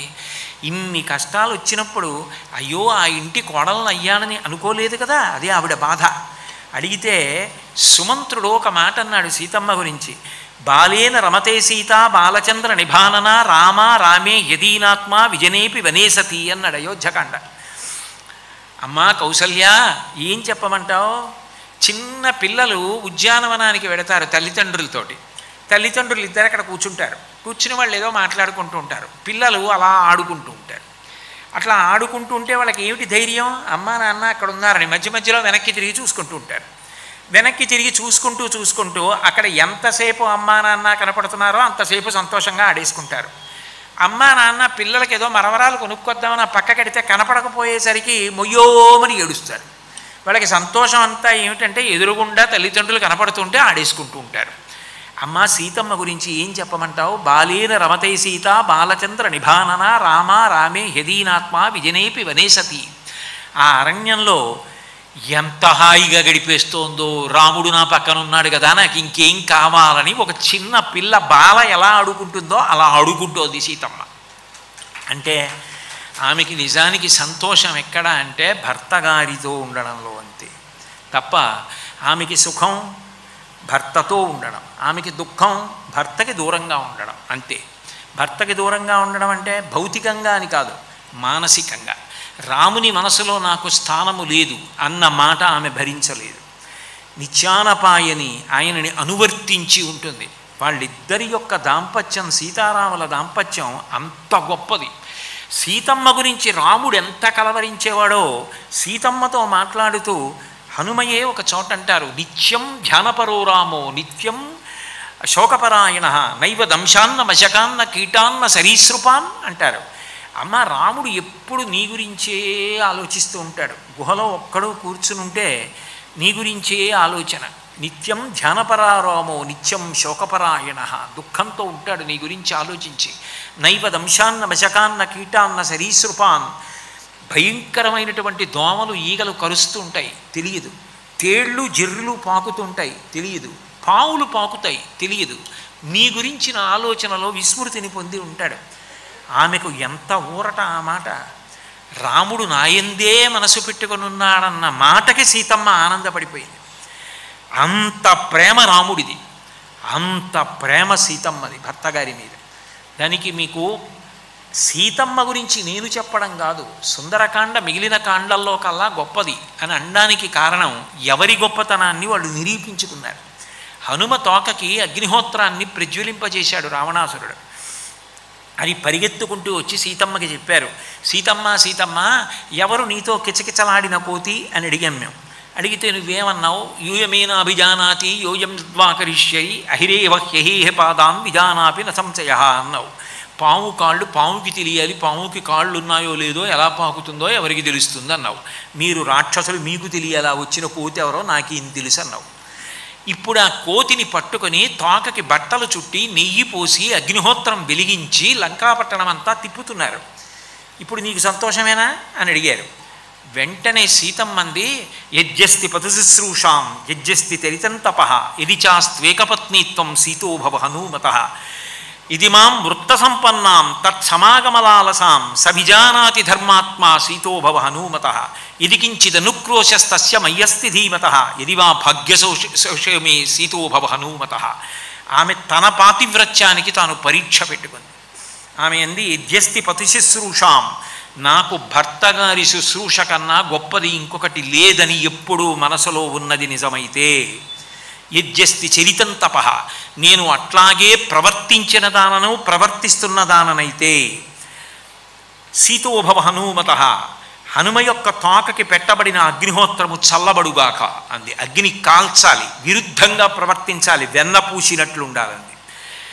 ఇది మాం వృత్త సంపన్నాం తత్సమాగమలాలసాం, ఈ రావణాసురుడి అంతఃపురాలు కానీ భోగాలు కానీ ఈ మేడలు కానీ మిద్దెలు కానీ వైభవాలు కానీ నాకు అక్కర్లేదు, నాకు రాముడే కావాలన్న భావన నా యందు నిజమైతే, నాకు రాముణ్ణి కలుసుకోవాలన్నది ఒక్కటే జీవితాశయం అయ్యుంటే సీతోభవ హనుమత, హనుమ తోకకు పెట్టబడిన అగ్నిహోత్రము చల్లబడుగాక. ఎదికించిదనుక్రోశస్తస్య మయ్యస్తి ధీమత, నిజంగా నేను ఎంత ప్రేమతో ఉన్నానో అంత ప్రేమ రాముడికి కూడా నా మీద ఉన్నది నిజమైతే హనుమ తోకకు పెట్టబడిన అగ్నిహోత్రము చల్లబడుగాక. వెంటనే అక్కడ అగ్నిహోత్రం చల్లబడిపోయింది. ఆశ్చర్యపోయారు హనుమ. దేవుటి తోకకి నిప్పు పిడితే చల్లబడింది ఏమిటి అనుకున్నారు. ఓ, నేను 100 యోజనముల సముద్రాన్ని దాటి వస్తుంటే బంగారు శిఖరములు కలిగిన మేరు పర్వతం పైకి లేచి ఆతిథ్యం ఇవ్వడానికి సిద్ధపడింది. సీతారాముల యొక్క కార్యం మీద వెడుతున్నానని. అగ్నిహోత్రుడు నా తండ్రి వాయుదేవుడికి స్నేహితుడు, నేను రామకార్యం మీద ఉండగా ఉపకారం చేయకుండా ఎందుకుంటాడు, అందుకు చల్లబడి ఉంటుందనుకున్నారు. అంటే సీతారాముల యొక్క దాంపత్యం ఎంత గొప్పదో చూపించడానికి ఆవిడ చేసిన ప్రతిజ్ఞయే పెద్ద పరీక్ష. అంతకన్నా గొప్ప విషయం ఏది అంటే, నిరంతరం ఆమె భర్త గురించి ఆలోచిస్తుంది, ఆయన భార్య గురించి ఆలోచిస్తాడు. ఆమె దగ్గరికి హనుమ వచ్చారు సుందరకాండలో. వచ్చి అన్నారు, అమ్మ నువ్వు ఇంత శోకమూర్తివై ఉన్నావు, భర్త కోసం ఇంత పరితపిస్తున్నావు, ఈ క్షణంలో నిన్ను ఇక్కడి నుంచి తీసుకెళ్ళి ప్రస్రవణ పర్వత శిఖరముల మీద కూర్చొని ఉన్న రామచంద్రమూర్తి యొక్క పాదారవిందముల యందు సమర్పించి కృతకృత్యుడవుతాను, వచ్చి నా భుజముల మీద కూర్చోమ్మా అన్నారు. అంటే తల్లి సీతమ్మంది, అప్పటికి ఆయన కేవలం బొటనవేలంతున్నారు, ఆ శరీరాన్ని సంక్షిప్త చేసేసుకుని, నువ్వే బొటనవేలంతున్నావు, నీకు 2 భుజాలు, దాని మీద నేను కూర్చోవడం, నువ్వు 100 యోజనముల సముద్రాన్ని దాటడం, ఈలోగా రాక్షసులతో యుద్ధం, జయాపజయములు విధి నిర్ణీతములు, నేను సముద్రంలో పడిపోతానో తెలియదు, మళ్ళీ ఎత్తుకెళ్ళి రావణుడు ఎక్కడ దాచేస్తాడో తెలియదు, నువ్వు తీసుకెళ్ళగలవో తెలియదు, తీసుకెళ్ళలేవో తెలియదు, నువ్వు నన్ను తీసుకెడతావా అని నవ్వింది.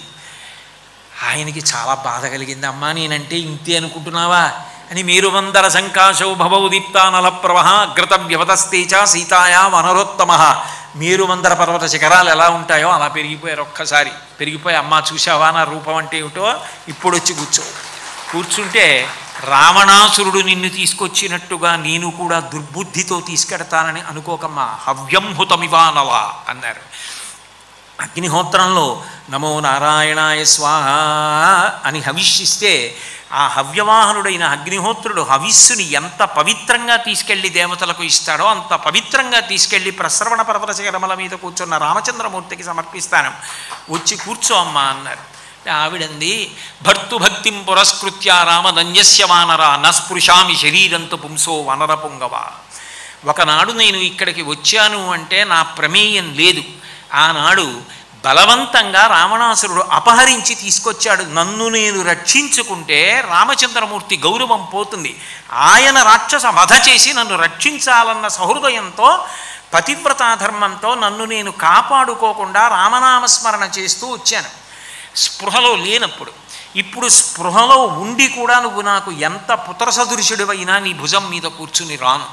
నేనట్లా వచ్చేస్తే ఒకనాడు రాముడు లేనప్పుడు రావణాసురుడు నన్ను అపహరించాడు, ఇవాళ రావణాసురుడి కన్ను కప్పి రాముడు తన దూత ద్వారా నన్ను అపహరించాడు. రాముడికి రావణుడికి ఏమిటి తేడా అని అడుగుతుంది రేపు లోకం.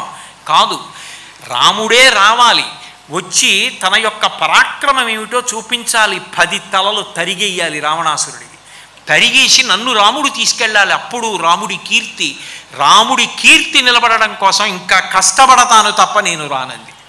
నిజానికి ఎవరిది కష్టం రామాయణంలో అంటే కష్టానికి పర్యాయ పదం సీతమ్మది. ఎందుకనంటే ఎంత కష్టం ఉండనివ్వండి, కష్టం మనం చెప్పుకోవడానికి అక్కడ ఒక మనిషి ఉన్నారనుకోండి, మీకు కష్టం తీరుతుంది. అసలు మీ కష్టం చెప్పుకోవడానికి మనిషే లేరనుకోండి, ఎంత భయంకరంగా ఉంటుంది ఆ పరిస్థితి. రాముడికి పక్కన లక్ష్మణస్వామి ఉన్నారు, హనుమ ఉన్నారు, సుగ్రీవుడు ఉన్నాడు, వానరులు ఉన్నారు. సీతమ్మకి ఎవరున్నారు? లంబకర్ణ లలాటంచ లంబోదర పయోధరాం లంబోష్ఠీం లంబచుముకాం లంబాస్యాం లంబజానుకాం అని వాల్మీకి మహర్షి వర్ణిస్తారు. పెద్ద కడుపున్న వాళ్ళు, చెవులు వేలాడుతున్న వాళ్ళు, ముక్కు వేలాడుతున్న వాళ్ళు, వికృతమైనటువంటి రాక్షస స్త్రీలందరూ చుట్టూ పరివేష్టించి ఉండి, ఈమె రావణాసురుడి మాట వినకపోతే ఏదో ఒక రోజున ఈమెని సంహరించమంటాడు. అప్పుడు ఈమె కాళ్ళు నావి, తొడలు నావి, పొట్ట నాది, గుండెలు నావి, కంఠము నాది, అప్పుడు తగువాడుకోవద్దు, మనం భక్షిద్దాం, ముక్కలు చేసుకుందామని ఆవిడ ఎదురుగుండా ఆవిడ శరీరాన్ని పంచుకున్నవాళ్ళు. ఆమెని కత్తితో చంపి నిగుంబల నృత్యం చేద్దాం, సురాపానం చేసి ఈమె మాంసం తిందామని మాట్లాడుకున్నటువంటి భయంకరమైన రాక్షస స్త్రీల మధ్య సీతమ్మ ఉంది. ఆమె కష్టం ఎవరితో చెప్పుకుంటుంది? ఆమెది ఎక్కువ కష్టం. అంత కష్టంలో కూడా భర్త గారి గౌరవం పాడవకూడదు కాబట్టి నేను రాను అన్న సీతమ్మ యొక్క గొప్పతనం ఎంత గొప్పది! ఆమె యొక్క కష్టాన్ని, ఆమె యొక్క పాతివ్రత్యాన్ని, ఆమె యొక్క ధర్మనిష్టని పరిశీలిస్తే నిజంగా సీతారాముల దాంపత్యం ఎంత గొప్పది. రాముడు అంత అదృష్టవంతుడు ఎందుకు అయ్యాడంటే సీతమ్మ వల్ల. సీతమ్మ అంత అదృష్టవంతురాలు ఎందుకయింది అంటే రాముడి వల్ల. రామాయణంలో లేదు కానీ, వాల్మీకి రామాయణం కాదు కానీ, ఒక శ్లోకానికి ఒక విశేషం చెప్పారు. అరణ్యకాండలో అగ్రత ప్రయయు రామ మధ్యే సీత సుమధ్యమ పృష్ఠతస్తు ధనుష్పాణి లక్ష్మణో అనుజకామ అనో శ్లోకం ఉంది. ముందు రాముడు నడిచాడు, మధ్యలో సీతమ్మ నడిచింది, వెనక లక్ష్మణస్వామి నడిచాడంటే ఏమైనా క్రూర మృగాలు రాక్షసులు వస్తారని ఇద్దరు ముందు వెనక నుండి రక్షించారు. ఆ వెడుతున్నప్పుడు రాముడు అకస్మాత్తుగా ఆగి వెనక్కి తిరిగి సీతమ్మతో అన్నాడు, సీత చూశావా ఎంత పెద్ద చెట్టు, అంత పెద్ద చెట్టుకి ఒక తీగ అల్లుకుంది, అల్లుకుని పెద్ద పెద్ద పువ్వులు పూసింది. ఆ చెట్టుకి పువ్వులు లేవు, ఆ చెట్టుని తీగ అల్లుకుని అన్ని పువ్వులు పూసింది. రంగురంగుల పూలతో సువాసనతో చెట్టుని నింపేసింది. అంత గొప్ప తీగ అల్లుకోవడం వల్ల చెట్టుకి అందం వచ్చింది. అవునా సీత అని అడిగాడు. తీగ అంటే స్త్రీవాచకం. సీత, నీలాంటి ఇల్లాలు లభించబట్టి నాకు ఇంత గౌరవం వచ్చిందని రాముడి హృదయం. సీతమ్మంది, నేను అట్లా అనుకోవట్లేదండి, అది ఎంత గొప్ప పూల తీగైనా కావచ్చు, ఎంత గొప్ప గొప్ప పువ్వులైనా పుయ్యచ్చు, దాంట్లో ఎంత గొప్ప సువాసనైనా ఉండొచ్చు. అంత గొప్ప చెట్టు ఆలంబనంగా దొరికి ఉండకపోతే ఈ పాటికి గేదెలు అవి తొక్కేసి మేకలు గొర్రెలు తినేసాను. అంత పెద్ద వృక్షం ఆలంబనంగా దొరికింది కాబట్టి ఆ తీగ అందం శోభించింది, చెట్టే గొప్ప అంది. వెనక లక్ష్మణస్వామి ఏమీ మాట్లాడకుండా వింటున్నారు. సీతారాములు ఇద్దరికీ అర్థమైంది, నువ్వు గొప్ప అంటే నువ్వు గొప్ప అనుకుంటున్నారు ఇద్దరు అని లక్ష్మణస్వామిని పిలిచి, లక్ష్మణ, చెట్టు వల్ల తీగకి అందం వచ్చిందా, తీగ వల్ల చెట్టుకు అందం వచ్చిందా చెప్పబోయ్ అన్నారు. అంటే లక్ష్మణస్వామి అన్నాడు, తీగ వల్ల చెట్టుకు అందమో చెట్టు వల్ల తీగకు అందమో నాకు తెలియదు, కానీ ఇంత గొప్ప తీగ ఇట్లా అల్లుకుని ఇన్ని పువ్వులతో ఇంత సువాసనతో అల్లుకుంటే అంత గొప్ప చెట్టు నీడన నిలబడడానికి అవకాశం దొరికిన నేను అదృష్టవంతున్నాను. అంటే సీతారాములతో కలిసి నడుస్తున్న నేను భాగ్యవంతుడిని, మిమ్మల్ని సేవిస్తున్నానన్నాడు. ఇది అవాల్మీకం, వాల్మీకంలో విషయం కాదు, శ్లోకం వాల్మీకం అరణ్యకాండలో. కాబట్టి సీతారాముల యొక్క దాంపత్యం అంటే అంత అన్యోన్య దాంపత్యం. సీతమ్మ అంటుంది రావణాసురుడితో, అసందేశాత్తు రామశ్చా తపసశ్చానుపాలనాత్ నత్వాంకుర్మి దశగ్రీవ భస్మ భస్మార్హి తేజస అంటుంది. రామచంద్రమూర్తి యొక్క ఆదేశం కాలేదు కాబట్టి నిన్ను విడిచిపెట్టేస్తున్నాను తప్ప, నా పాతివ్రత్యంతో నేనే తలుచుకుంటే ఈ క్షణంలో నిన్ను బూది కుప్పగా చేసేయగలను. రాముడే వచ్చి నిన్ను చంపక్కర్లేదు. కానీ సీతమ్మే చంపేసి సీతమ్మ తనని తాను రక్షించుకుందంటే తన భార్యని రాముడు రక్షించలేకపోయాడని నా భర్తకి నింద వస్తుందని నేను నా భర్త గౌరవం కోసం ఎదురు చూస్తున్నాను. ఆయన వచ్చి నిన్ను చంపాలని చూస్తున్నాను తప్ప నిన్ను చంపడం నాకు పెద్ద లెక్క కాదురా, రాముడి ఆజ్ఞ లేదు, బ్రతికున్నావు అంది. అంటే ఆమె ఎంత రాముని యందు మనసు కలిగి ఉంటుందో మనకు అర్థమవుతుంది. ఆవిడే సీతారాముల దాంపత్యం గురించి ఒక మాట అంటుంది, శక్త్యా లోభయితుం నాహం ఐశ్వర్యేణ ధనేన వా అనన్యే రాఘవేణాహం భాస్కరేణ ప్రభాయధ అంటుంది రావణాసుడితో మాట్లాడుతూ. లోకంలో ఎక్కడైనా నాకు పాలు కావాలి, పాల తెలుపొద్దు, వజ్రం కావాలి, కాంతి వద్దు, సూర్యుడు కావాలి, ప్రభ వద్దు, చంద్రుడు కావాలి, కాంతి వద్దు, పువ్వు కావాలి, సౌరభం వద్దు అంటే సాధ్యమవుతుందా? అవి రెండూ కలిసే ఉంటాయి. అట్లాగే ఓరి పిచ్చివాడ, సీతారాములు రెండు కాదు, సీతారాములు ఒక్కటే. నువ్వు తెలియక సీతారాములు ఇద్దరూ వేరు వేరు అనుకుంటున్నావు. విధిస్తవ పదార్థాయ విహితో నత్ర సంశయ.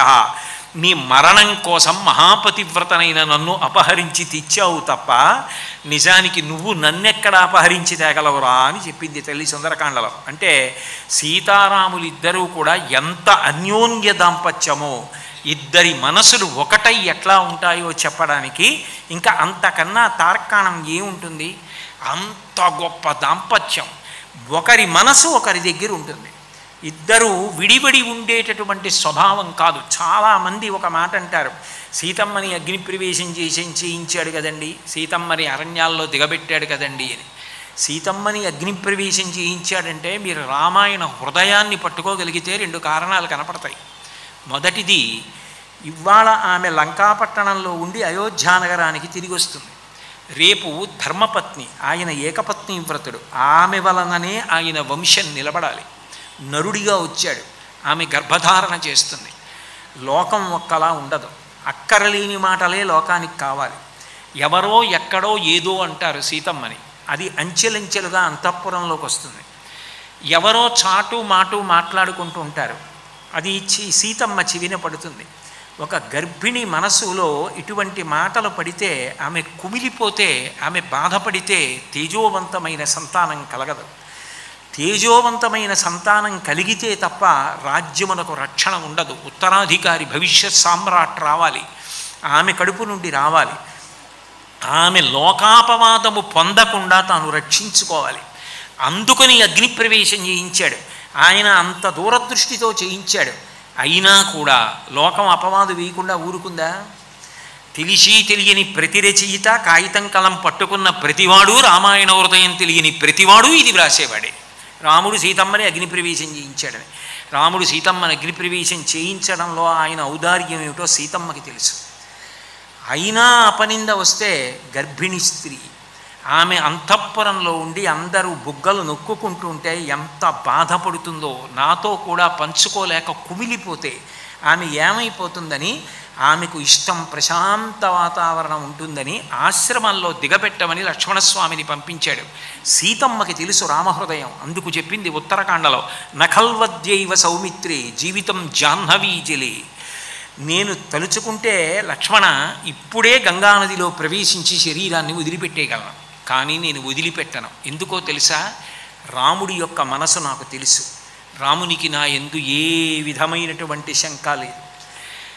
రాముని యొక్క తేజస్సు నా గర్భంలో పెరుగుతోంది. రాముడికి ఉత్తరాధికారిని రాముడికి అప్పజెప్పేసిన తరువాత నేను అవతార పరిసమాప్తి చెయ్యాలి. రామహృదయం నాకు తెలుసు కాబట్టి నేను ఇక్కడే ఆశ్రమాలలోనే కాలం గడిపి రాముడికి ఉత్తరాధికారిని అందిస్తానంది. సీతారాముల యొక్క హృదయం అంత గొప్పది. ఎప్పుడూ వాళ్ళిద్దరూ కలిసి ఉన్నవాళ్లే. వాళ్ళిద్దరి యొక్క మనసులు ఎన్నడూ విడివడినవి కావు. అందుకే దాంపత్యం అంటే సీతారాముల్లా బ్రతకండి అని ఇప్పటికీ చెప్పుకుంటారు. అంటే దానికి కారణం ఆ మహాతల్లి మహానుభావుడు వాళ్ళిద్దరూ పొందినటువంటి ఆ దాంపత్య వైభవం. అటువంటి దాంపత్య వైభవం సీతారాములది. మానవీయ సంబంధాలలో అత్యంత ప్రధానంగా తెలుసుకోవలసిన విషయం ఏది అంటే, అసలు గృహస్థాశ్రమంలో తల్లి తండ్రి ఎట్లా ఉంటారు అన్నదే తరువాతి కాలంలో పిల్లలకందరికీ కూడా ఆదర్శమవుతుంది. అమ్మ ఎట్లా ప్రవర్తించింది ఆడపిల్ల చూస్తుంది. చెప్పింది సీతమ్మ అనసూయమ్మతో మాట్లాడుతూ, పాణిప్రదాన కాళీచ, నాకు పాణిగ్రహణం రాముడు చేస్తున్నప్పుడు కూడా మా అమ్మ అత్తవారింట్లో ఎట్లా ఉండాలో, భర్తతో ఎట్లా ప్రవర్తించాలో, ఎట్లా ప్రేమ సంపాదించుకోవాలో నేర్పిందమ్మా అంది. వాళ్ళిద్దరూ అస్తమానం కీచులాడుకొని ఎప్పుడూ తండ్రిని తల్లి అగౌరవం చేసి మాట్లాడుతుందనుకోండి, ఆయనకి ఏమీ తెలియదు, ఏమీ రాదు, ఇలాగే ఉంటారు, అందువల్ల ఇలా అయిపోయింది అంటోందనుకోండి, వింటున్న పిల్లలకి తండ్రి అసమర్థుడు అన్న అభిప్రాయం కలుగుతుంది. తండ్రి అస్తమానం తల్లిని నింద చేస్తున్నాడు అనుకోండి, ఓ అమ్మ అన్న 2 అక్షరాలు అంత ప్రేమ పిల్లలకి. అమ్మని నాన్నగారు ఇట్లా అంటారే అస్తమానం, వాళ్ళ మనసు బాధగా ఉంటుంది. వాళ్ళని చదువుకోమంటే వాళ్ళు ఏం చదువుకుంటారు? తల్లిదండ్రులు ఇద్దరూ సీతారాముల్లా అన్యోన్యంగా ఉండడం అలవాటైందనుకోండి, దాంపత్యం అన్న తర్వాత ఎప్పుడైనా ఎక్కడైనా అభిప్రాయ భేదం రావచ్చు, కానీ దాన్ని పంచుకోవడానికి ఏకాంత ప్రదేశం ఉంటుంది. అంతేగాని అది పిల్లల ముద్ద ప్రదర్శించవలసిన పాండిత్యం. ఇదే రేపొద్దున్న పిల్లలకు అలవాటు అవుతుంది. వాడు పెరిగి పెద్దవాడైన తర్వాత చిన్నప్పటి నుంచి అమ్మ అనేది మీ సంగతి నాకు తెలియదా అని అంటే అప్పుడు ఏం చేస్తుందామే? నిజానికి వివాహంలో భర్తగారు భార్యని వరం అడుగుతాడు. అగ్నిహోత్రం చేసేటప్పుడు ఏ వరం అడుగుతాడో తెలుసా? నన్ను నీ 11వ కుమారుడిగా స్వీకరించు అని అడుగుతాడు. 11వ కుమారుడిగా స్వీకరించు అని ఎందుకు అడుగుతాడంటే, నేను కష్టసుఖాలలో నలిగి సంపాదించి సమాజం కోసం ప్రవర్తించి డక్కాముక్కీలు తిని కొన్ని చోట్ల గౌరవం, అదే జనం రాళ్ళు విసురుతారు ఒకప్పుడు, అన్నిటినీ తట్టుకొని బడలిపోతాను. ఇంత కష్టపడి పిల్లల్ని వృద్ధిలోకి తెచ్చానన్న ఒక అతిశయం నాలో గూడు కట్టుకుంటుంది. పిల్లలు నాన్నగారు ప్రతి చిన్న విషయం ఇంకా పిల్లలకి చెప్పినట్టు చెప్తారేంటి, మాకు తెలియదా పెద్దవాళ్ళమయ్యాం, మీరు ప్రశాంతంగా ఉండండి రామాయణం చదువుకోండి అంటారు. అంటే పెద్ద ఆయనకి కోపం వచ్చి వెళ్ళి ఆ బయట ఎక్కడో మొక్కల మధ్యలో కూర్చుంటాడు. కూర్చుంటే పిల్లలందరూ వచ్చారు ఇంటికి, మరి వాళ్ళు భోజనం చేద్దామంటే నాన్నగారు అలిగి కూర్చున్నారు, వాళ్ళు ఏం తింటారు? వాళ్ళకి భయం కదూ మళ్ళీ వెళ్ళి పిలవడానికి. కోడళ్ళు వెళ్తారా? మరీ భయం కదూ. అందుకని అమ్మ నువ్వు వెళ్ళి పిలమ్మా నాన్నగారిని, చట్టుక్కుని ఇలా అన్నానమ్మా, ఆయన మనసు బాధపడిందేమోనమ్మా అంటారు. అప్పుడు 10 మంది పిల్లలకి స్నానం చేయించి మొదటి పిల్లాడు మళ్ళీ మట్టోసుకొస్తే మళ్ళీ స్నానం చేయించి అంత ఓర్పుతో పెంచావు కదూ, ఆ ఓర్పుతో నా దగ్గరికి వచ్చి చాలండి సంబరం, పిల్లలందరినీ పిలిచారు, మిమ్మల్ని సంతోషపడమని వాళ్ళు చెప్పారు, కానీ ఇంకా ఎందుకు నలుగుడు పడతారు నాన్నగారండి, మీరు విశ్రాంతి తీసుకోండి, మేము ఉన్నాం కదా, మేము చూస్తాం కదా అన్నారు తప్ప వాళ్ళు మిమ్మల్ని ఏమన్నారనండి? సంతోషపడక పిల్లలు ఎదిగొచ్చారని, రండి పిల్లలు బిక్కమొహం వేసి కూర్చున్నారని ఉండాను అని నన్ను పిల్లాన్ని చెవు పట్టుకు తీసుకెళ్ళినట్టు తీసుకెళ్ళు సుమా, 11వ కొడుకుని చేసుకోవు అని అడుగుతాడు. అంటే దాంపత్యం అంటే అలా ఉండాలన్నది భారతీయ ధర్మం. విశ్వనాథ సత్యనారాయణ గారు 1000 పడగలని నవలు రాశారు మహానుభావుడు. 999 పడగలు చితికిపోయినా ఇక్కడ ఉన్నటువంటి ధర్మానికి ఒక్క పడగ నిలబడితే చాలు. సనాతన ధర్మంలో ఈ గృహస్థాశ్రమం నిలబడగలిగితే చాలు, మిగిలిన ధర్మాలన్నీ నిలబడతాయి. ఆ గృహస్థాశ్రమ ధర్మానికి విఘాతం కలగకూడదు. దంపతులు పరిణతితో ప్రవర్తించాలి. అది రావాలి అంటే రామాయణం చదువుకోవాలి, రామాయణం వినాలి. రామాయణం చదివితే దాంపత్యం అంటే ఏమిటో, రామాయణం అంటే ఎంత అపూర్వమైనటువంటి విషయమో, రామాయణం అంటే ఎంత గొప్ప దాంపత్యమో అర్థమవుతుంది. రామాయణంలో మీకు అనేక మంది దంపతులు కనపడతారు. మీరు అంటే నేను ఇప్పుడు రామాయణము దాంపత్య వైభవము అని ఓ ప్రసంగం చేయాలంటే మళ్ళీ 3 నెలలు. అందుకని ఇన్ని నెలలు నేను ఎక్కడ ఉంటాను, హైదరాబాద్లో ఉంటానా, కుదిరే విషయం కాదు కదా, ఒక్క మాటలో చెప్పేస్తాను. అందుకని విష్ణు సహస్రమం ఉంది, శ్రీరామ రామ రామేతి రమే రామే మనోరమే సహస్రనామ తత్తుల్యం రామనామ వరాననే ఉంది. విష్ణు సహస్రము చెప్పచ్చు, రామ రామ రామ అని కూడా అనొచ్చు. అందుకని రామ రామ రామ అందాం. రామాయణంలో అనేక మంది దంపతులు ఉన్నారు. రావణాసురుడు, మండోదరి.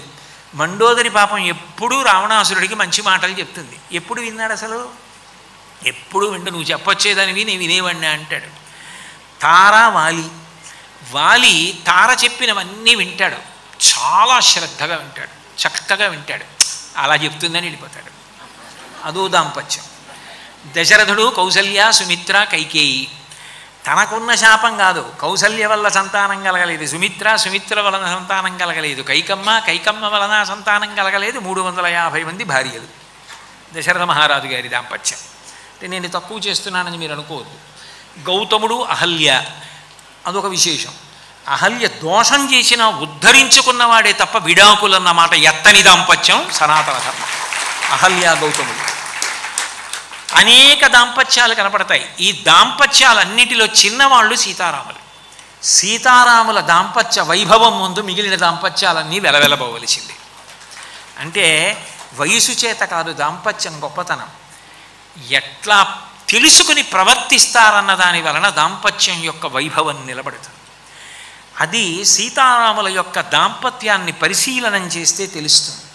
కాబట్టి సీతారాముల యొక్క దాంపత్య వైభవం మానవీయ విలువలలో అత్యంత ముఖ్యమైన విషయము అని ప్రతిపాదన చేస్తూ, అన్నదమ్ముల మధ్య ఉండేటటువంటి అనుబంధాలు ఎంత గొప్పగా ఉంటాయి అన్నదాన్ని కూడా రామాయణంలోనే చూడాలి. ఎందుకనంటే మీరు చూడండి, 84 లక్షల జీవరాశులు ఉన్నాయి ప్రపంచంలో. జరాయుజములు, అండజములు, స్వేదజములు, ఉద్భుజములు అని 4 రకాలుగా పుడతాయి. జరాయుజములు అంటే గుడ్డులోంచి వస్తాయి. జరాయుజములు అంటే అవి మావి చేత పుడతాయి, ఆవుకి దూడ పుట్టినట్టు అట్లా వస్తాయి. అండజములు అంటే గుడ్డులోంచి బయటకు వచ్చే ప్రాణులు, 2 మాటలు ముందు గుడ్డుగా వచ్చి తర్వాత పొదగబడి వస్తాయి. అట్లాగే ఉద్భుజములు అంటే భూమిని చీల్చుకొని పైకి వస్తాయి, చెట్లు మొదలైనవి. స్వేదజములు చెమటలోంచి పుడతాయి, పేలు మొదలైనవి. ఇందులో మనుష్య జన్మ జరాయుజములలో ఉత్కృష్టమైనటువంటి జన్మ. మిగిలిన ప్రాణులకు కూడా తోబుట్టువులు ఉంటాయి. ఆవు చాలా చాలా గొప్పది, కానీ తనకెంతమంది పిల్లలు పుట్టారు అన్న విషయం ఆవుకి గుర్తుండాలి అని ఎవరు భావన చేయరు. ఒక వయసు వచ్చేసిన తర్వాత దూడ ఎక్కడికో వెళ్ళిపోతే ఆవు బెంగ పెట్టేసుకోదు. ఆవుని కన్నవాళ్ళని ఆవు అంత గుర్తుపెట్టేసుకోవాలని లేదు. అన్ని ప్రాణులంతే. వాటి మధ్య అనుబంధాలు ఎక్కడి వరకు అంటే కడుపున పుట్టిన పిల్ల తనంత తాను తినడం అలవాటయ్యేంత వరకు అంతే, దాటి అనుబంధం ఉండదు. కానీ మనిషి అట్లా కాదు. మనిషి సాంఘిక జంతువు, గొప్ప గొప్ప అనుబంధాల మధ్య ఉంటాడు. అందులో కుటుంబం నుంచి ఎన్నో విలువలు నేర్చుకుంటాడు. తోబుట్టువులు, తనకు ముందు పుట్టిన వాళ్ళు, తనకి వెనక పుట్టిన వాళ్ళు మళ్ళీ రమ్మంటే వచ్చేవాళ్ళు కారు. దేశంలో మిగిలిన అనుబంధాలన్నీ ఎక్కడికి వెళ్ళినా దొరుకుతాయి. మీరు ఎక్కడికి వెళ్ళండి స్నేహితులు ఉంటారు, ఎక్కడికి వెళ్ళండి మీ అభ్యున్నతిని కోరేవాళ్ళు ఉంటారు, మీరు ఎక్కడికి వెళ్ళండి మీ యందు ప్రేమ కలిగిన వాళ్ళు దొరుకుతారు. కానీ నాకు తమ్ముడు అన్నవాడు నాతో కలిసి పుట్టినవాడు ఒక్కడే, నా చెల్లెలు నాతో కలిసి పుట్టినది ఒక్కతే, మా అక్క నాతో కలిసి పుట్టినది ఒక్కతే. అంటే నాకు అన్నయ్యలు లేరు, అందుకని అలా అన్వయం చేసి చెప్పాను. వాళ్ళే ఈ జన్మకి మేము నలుగురమే. అప్పుడు అత్యంత అపురూపమైంది ఏది నిజానికి అంటే అన్నగారికి 60 ఏళ్ళు దాటాయి అనుకోండి, ఆయన ఇంకా మహా ఉంటే ఎంతకాలం ఉంటాడు? పోను 15 ఏళ్ళు ఉంటాడు అనుకోండి, 75 ఏళ్ళు ఉంటాడు అనుకోండి, 100 ఏళ్ళు ఉండవలసిందే, నే కాదంటలేదు. పెద్దలు, సమాజానికి అత్యంత గౌరవనీయులు, సమాజం పరిపుష్టమవడానికి కారణమైన వ్యక్తులు శతాయుష్కులు కావాలి. వరప్రసాద్ గారు లాంటి వాళ్ళు 100 ఏళ్ళు ఉండాలని కోరుకుంటాం. ఇప్పుడు ఇవాళ ఈ ప్రవచనానికి వచ్చానంటే ఎందుకు వచ్చాను? ఆయన వల్లే కదా వచ్చాను.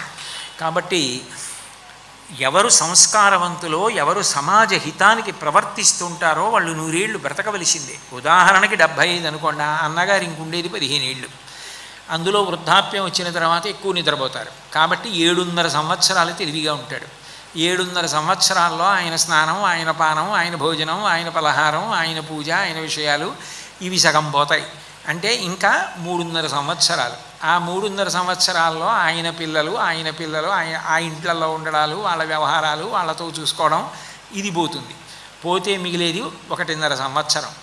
ఈ 1.5 సంవత్సరం అంటే ఇంకా మిగిలింది గట్టిగా ఓ 500-600 రోజులు. ఆ 600 రోజులు మళ్ళీ అన్నదమ్ములు కలుసుకున్నా సగం ఇద్దరు నిద్రపోవలసిందే. అందుకని మిగిలింది మళ్ళీ 300 రోజులు. అప్పుడు మళ్ళీ తమ్ముడు గారి పనులన్నీ తీసేస్తే ఇద్దరికీ మిగిలేవి గట్టిగా ఓ నెల్లాళ్ళు. ఈ 30 ఇంకా ఈ జీవితంలో వాళ్ళిద్దరూ కలుసుకుంటే ఒక 30 రోజులు కలుసుకోవచ్చు. ఆ 30 రోజులు కలుసుకున్నప్పుడు చిన్నతనంలో అన్నగారు ఏవి సంతోషంగా తినేవాడు? మా అన్నయ్యకి దోసకాయ పప్పు అంటే ఎంత ఇష్టం అని, మా అన్నయ్య వస్తున్నాడు, దోసకాయలు పట్టుకొస్తాను, పప్పు అన్నయ్య నీకోసం దోసకాయలు తెచ్చానన్నయ్య అండంలో ఆ అన్నగారికి ఎంత సంతోషం ఉంటుంది. తమ్ముడు అని చేయి పట్టుకోవడంలో ఎంత సంతోషం ఉంటుంది. అన్నగారు ఎక్కడ తూలుతాడో అని తమ్ముడు గబగబా వచ్చి అన్నయ్య చేయి పట్టుకు నడుస్తూ ఉంటే అది చూడ్డానికి ఎంత అందంగా ఉంటుంది. ఆ అన్నదమ్ములు, ఆ అక్క చెల్లెళ్ళు ఒక చోట కూర్చుని మాట్లాడుతుంటే చూడ్డానికి ఎంత అందంగా ఉంటుంది. నేను సందర్భం వచ్చింది కాబట్టి అంటున్నాను. కె విశ్వనాథ్ గారు మహానుభావుడు శరీరత్యాగం చేశారు, లింగైక్యం చెందారు. కె విశ్వనాథ్ గారి ఇంటికి నేను ఎప్పుడైనా అప్పుడప్పుడు వెడుతూ ఉండేవాడిని. వారంటే నాకు గౌరవం. ఒకసారి వాళ్ళ ఇంటికి వెళ్ళి దేని గురించో నేను మాట్లాడుతుంటే ఆయన ఒక్క క్షణం, కోటేశ్వరరావు గారు మా చెల్లెలు ఉంది ఈ ఊళ్ళో, అది మీరు ఇప్పుడు చెప్పారే శ్రీశైల రగడ అట్లాంటివి చాలా పాడుతుంది, ఒక్కసారి దాన్ని పిలుస్తానండి, అది వింటుంది పాడుతుందండి అని ఫోన్ చేసి తొందరగా వచ్చేయి అని ఆ చెల్లెల్ని కూర్చోబెట్టుకుని ఆవిడ పాడుతుంటే నాకు వినిపించడంలో ఆయన సంతోషం చూస్తే ఆ అన్నదమ్ములు, అక్క చెల్లెళ్ళు ఒక జన్మకి మళ్ళీ రమ్మంటే వస్తుందా? రాముడు అది ఏడ్చాడు రామాయణంలో. యుద్ధభూమిలో రావణాసురుడు శక్తి అన్న అస్త్రాన్ని ప్రయోగించాడు లక్ష్మణస్వామి మీద. అది గుండె లోపల కంట దిగబడిపోయి పడిపోయాడు. పడిపోతుంటే రాముడు సంకల్పం చేశాడు, ఈ శక్తి వలన నా తమ్ముడికి ఏ ఆపద కలగకుండుగాక, ఈ అస్త్రము నిర్వీర్యమైపోవుగాక. ఆయన తపశ్శక్తి. సత్యేన లోకాంజైతి దీనేన్ దానేన రాఘవ గురూన్ శుశ్రూషయా ధనుషా ఇది శాస్త్రవాన్. సత్యము చేత లోకాల్ని గెలిచాడు, గురువుల్ని శుశ్రూష చేత గెలిచాడు, ధర్మనిరతి చేత అసలు శాస్త్రాన్నంతటినీ కూడా ఉపాసన పట్టాడు. సత్యేన లోకాంజైతి దీనేన్ దానేన రాఘవ, దీనులకు దానం చేసి గెలిచాడు. ధనుషా ఇది శాస్త్రవాన్, శత్రువుల్ని ధనస్సు చేత ఆయుధముల చేత గెలిచాడు. అందుకే రాముడి నోటి వెంట ఏ మాట అంటే ఆ మాట అవుతుందంటే, జటాయు పక్షి గచ్చలోకాన్ అనుత్తమాన్ అన్నాడు, ఉత్తమ లోకాలు వెళ్ళిపో అన్నాడు, వెళ్ళిపోయిందంతే జటాయు. ఈ శక్తి అస్త్రము నిర్వీర్యమైపోవుగాక అన్నాడు, నిర్వీర్యమైపోయింది. కానీ అది గుండెల్లోంచి దూసుకుపోయింది. లక్ష్మణస్వామి నేల మీద పడిపోయాడు యుద్ధభూమిలో, రక్తం ఒళ్ళంతా కారిపోయి నిశ్చేష్టితుడైపోయాడు. లక్ష్మణస్వామి ప్రాణం వదిలిపెట్టేశాడేమోనని పక్కన పారేసి వెళ్ళిపోయాడు. అయినా లక్ష్మణుడిని కొడదామని చుట్టూ నిలబడ్డ వానరుల్ని రావణుడు కొడుతుంటే ఆ బాణాల తాకిడికి తట్టుకోలేక చెల్లాచెదరైపోయారు. రావణ బాణాలు వచ్చి శరీరంలో దిగబడిపోతుంటే తమ్ముడి కోసం అలాగే సహించి ఇంకొక బాణం పడకుండా కౌగిలించుకున్నాడు రాముడు. కౌగిలించుకుని దేశే దేశే కళత్రాణి దేశే దేశే చ బాంధవాః తంతు దేశం నపశ్యామి యత్ర భ్రాత సహోదర అని ఏడ్చాడు. ఒరే, ఏ దేశం వెళ్ళినా నాకు స్నేహితులు దొరుకుతారా, ఏ దేశం వెళ్ళినా మళ్ళీ పిల్లనిచ్చేవాళ్ళు ఉండొచ్చు, భార్య దొరకచ్చురా, ఈ జన్మకి తోడ పుట్టినవాడవన్నవాడి నువ్వేరా, నా కోసం నన్ను అనుగమించి వచ్చావురా, నువ్వే పోతే నాకు ఈ యుద్ధం ఎందుకు, ఈ జయం ఎందుకు, సీతం ఎందుకు, అసలు ఈ లోకం ఎందుకు, రాజ్యం ఎందుకు, నాకు అక్కర్లేదురా అని ఏడ్చాడు. అప్పుడు విభీషణాదులు వచ్చి ఆయన తెలివిగా ఉన్నాడు, బాధపడకో రామచంద్రమూర్తి అని హనుమని పంపించి మృత సంజీవని తెప్పించి ముక్కులో రసం పిండితే లక్ష్మణస్వామి మళ్ళీ లేచి కూర్చుని యుద్ధం చేశారు. తోడ పుట్టినవాడన్నవాడు దొరికేవాడు కాడు. ఆ అనుబంధాలు మానవ జన్మకి అపూర్వాలు. అందున వయసు పెద్దదైపోయిన తర్వాత తమ్ముడు రావడం, అక్క చెల్లెళ్ళు రావడం, ఆ కూర్చోవడం, ఆ మాట్లాడుకోవడం. అప్పుడు ఒక అక్క చెయ్యి పట్టుకుంటే అక్క తమ్ముడి తల మీద చెయ్యి వేసి ఆశీర్వచనం చేసి మాట్లాడుతుంటే అందరూ గౌరవించచ్చుగాక, అక్క మాత్రం రే తమ్ముడు తిను సరిగ్గా, ఏ గుమ్మడొడియం తినేబడివిగా తింటలేదే, రెండో ఉడియం తిను అని దబాయించి అక్క పెట్టడంలో ఎంత ప్రేమ ఉంటుంది. ఆ అక్క, ఆ అన్నగారు గౌరవం. నాకు కాకినాడలో ఒక అన్నదమ్ములు తెలుసు. అందులో పెద్ద ఆయన బాగా పెద్దవారు అయిపోయారు. ఆయన ఎప్పుడైనా ఏదైనా సభకు వస్తూ ఉంటారు కాకినాడలో. వస్తే ఈ మూడో ఆయన వేదిక మీదకి రాడు, ఆ బయట నుంచి ఉంటాడు. వాళ్ళ అన్నగారి కారు వస్తూ ఉంటే పరిగెడతాడు. పరిగెత్తి ఆయన కారు ఆగి ఆయన దిగుతూ ఉంటే పరిగెత్తికెళ్ళి అన్నయ్య అన్నయ్య అని చెయ్యట్టుకుని అన్నయ్యని జాగ్రత్తగా లోపలికి తీసుకొచ్చి కూర్చోబెడతాడు. సభ మధ్యలో ముందుకొచ్చి కూర్చుంటే నాకు కొంచెం చికాకు, కానీ ఆయన అన్నయ్యని తీసుకొస్తే మాత్రం నేనేం అన్నాం, ఇది రామచంద్రమూర్తి ప్రేమ, నేనేం అనకూడదని ఊరుకుంటాను. నిజంగా అన్నదమ్ముల అనుబంధం అంత గొప్పగా ఉంటుంది. అది పుట్టుకతో వచ్చే అనుబంధం, ఆ రక్త సంబంధం. దాని గురించి మహర్షి ఎంత గొప్పగా మాట్లాడతారో. సర్వప్రీకరస్తస్య రామస్యాపి శరీరత లక్ష్మణో లక్ష్మి సంపన్నో బహిప్రాణ ఇవాపరః అంటారు. రాముడు ఎవరి ప్రాణమైనా లోపల ఉంటుంది, బయటికి కనపడదు కదా ప్రాణం. కానీ రామచంద్రమూర్తి యొక్క ప్రాణం రూపం ధరించి బయట తిరిగితే చూడాలనుకుంటే అదే లక్ష్మణస్వామిట. అంటే లక్ష్మణో లక్ష్మీ సంపన్నో, లక్ష్మణస్వామిని పేరెందుకు పెట్టారంటే ఆయన లక్ష్మీ సంపన్నుట. ఏమిటి ఆయన లక్ష్మి, ఏమిటి ఆయన అనుభవించింది? 14 సంవత్సరాలు అన్నగారు వదినగారు కట్టుకునే బట్టలు, వదినగారి నగల మూట కావిడి వేసుకుని మోసి తీసుకెళ్ళాడు. ఇంద్రజిత్తుతో యుద్ధం చేశాడు, అన్ని కష్టాలు పడ్డాడు. ఏమిటంటే అన్నకి వదినకి సేవ చేయడం కన్నా నాకు ఇంకేం కావాలన్నాడు. అదే ఆయన లక్ష్మి. అటువంటి లక్ష్మణస్వామి రామచంద్రమూర్తికి బహిప్రాణం. లక్ష్మణుడు రాముణ్ణి ప్రేమించడం కాదుట, రాముడు లక్ష్మణస్వామిని అంత ప్రేమించేవాట. నచితేన వినా నిద్రా లభతే పురుషోత్తమా మృష్ణమన్నముపానీత మశ్నాతి నచితం వినా. ఎంత ఆకలిస్తున్నా అక్కడ పదార్థం ఉన్నా పక్కన లక్ష్మణస్వామి లేకపోతే రాముడు తినేవాడు కాదుట. ఎంత నిద్ర వచ్చేస్తున్నా పక్కన లక్ష్మణస్వామి లేకపోతే రాముడికి నిద్ర పట్టేది కాదుట. రాముడికి లక్ష్మణస్వామి మీదంత ప్రీతి, లక్ష్మణస్వామికి రాముడి మీదంత ప్రీతి. అందుకే రామావతార పరిసమాప్తి ఎలా చేయించాలో అర్థం కాలేదు దేవతలకు కూడా. ఉత్తరాఖండలో చిట్ట చివరికి దుర్వాసో మహర్షిని పంపించి లక్ష్మణస్వామికి దేశ బహిష్కారం పడేటట్టుగా శిక్ష విధింపజేశారు రాముడి చేత. అంటే ఆయన ఏం తప్పు చేయలేదు, కావాలని ఒక నాటకం నడిపించారు. ఇప్పుడు మళ్ళీ ఉత్తరాఖండ అంతా ఎక్కడ చెప్పను నేను. కాబట్టి రాముడు లక్ష్మణస్వామిని బయటికి పంపించేశాడు, లక్ష్మణుణ్ణి విడిచి ఉండలేడు. అందుకని సరయు ప్రవేశం చేసేస్తున్నాడని ప్రకటించి నాతో వచ్చేవాళ్ళు ఎవరైనా ఉంటే వచ్చేయమన్నాడు. ఆయనతో చాలామంది సరయూ నదీ ప్రవేశం చేసేశారు. ఆయన వైకుంఠధామానికి వెళ్ళిపోయాడు, ఉన్నవాళ్ళు ఉత్తమ లోకాలకు వెళ్ళిపోయారు. అంటే లక్ష్మణుడు లేని రాముడు ఉండలేడు. అందుకే అవతార పరిసమాప్తి చేసేశాడు లక్ష్మణుడు లేకపోతే. అసలు ఆ లక్ష్మణస్వామి భక్తి అంతా ఇంత కాదు. రాముడంటే ప్రాణం, అంతే. వదిలిపెట్టేస్తాడు రాముడి కోసం. ఎన్ని దెబ్బలైనా తింటాడు, తనకేది పోయినా పర్వాలా, రాముడికి ఏదైనా పోతే అంగీకరించాడు. దశరథ మహారాజు గారు పిలిచి అరణ్యవాసం చేయమంటే ఎక్కళ్ళేని కోపం వచ్చింది. గురోరప్యవలిప్తస్య కార్యాకార్యమజానత ఉత్పదం ప్రతిపన్నస్య కార్యం భవతి శాసనం. అన్నయ్య ఎంత నాన్నగారైతే, ఎంత 60,000 ఏళ్ల వయస్సుంటే, మూడో భార్య కైకేయి యందు మోహంతో ఈయన ముల్ల రాజ్యాన్ని పట్టుకెళ్ళి ఆ కైకమ్మ కొడుకు ఆమెకిచ్చి ఆ భరతుడికిచ్చి పట్టాభిషేకం చేస్తాడా? యవరాజ్య పట్టాభిషేకం.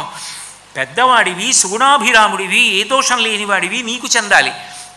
నువ్వు అను అన్నయ్య, యుద్ధంలో దశరథ మహారాజుని ఇప్పుడే ఓడించి కారాగృహంలో పెట్టి నీకు పట్టాభిషేకం చేస్తానన్నాడు.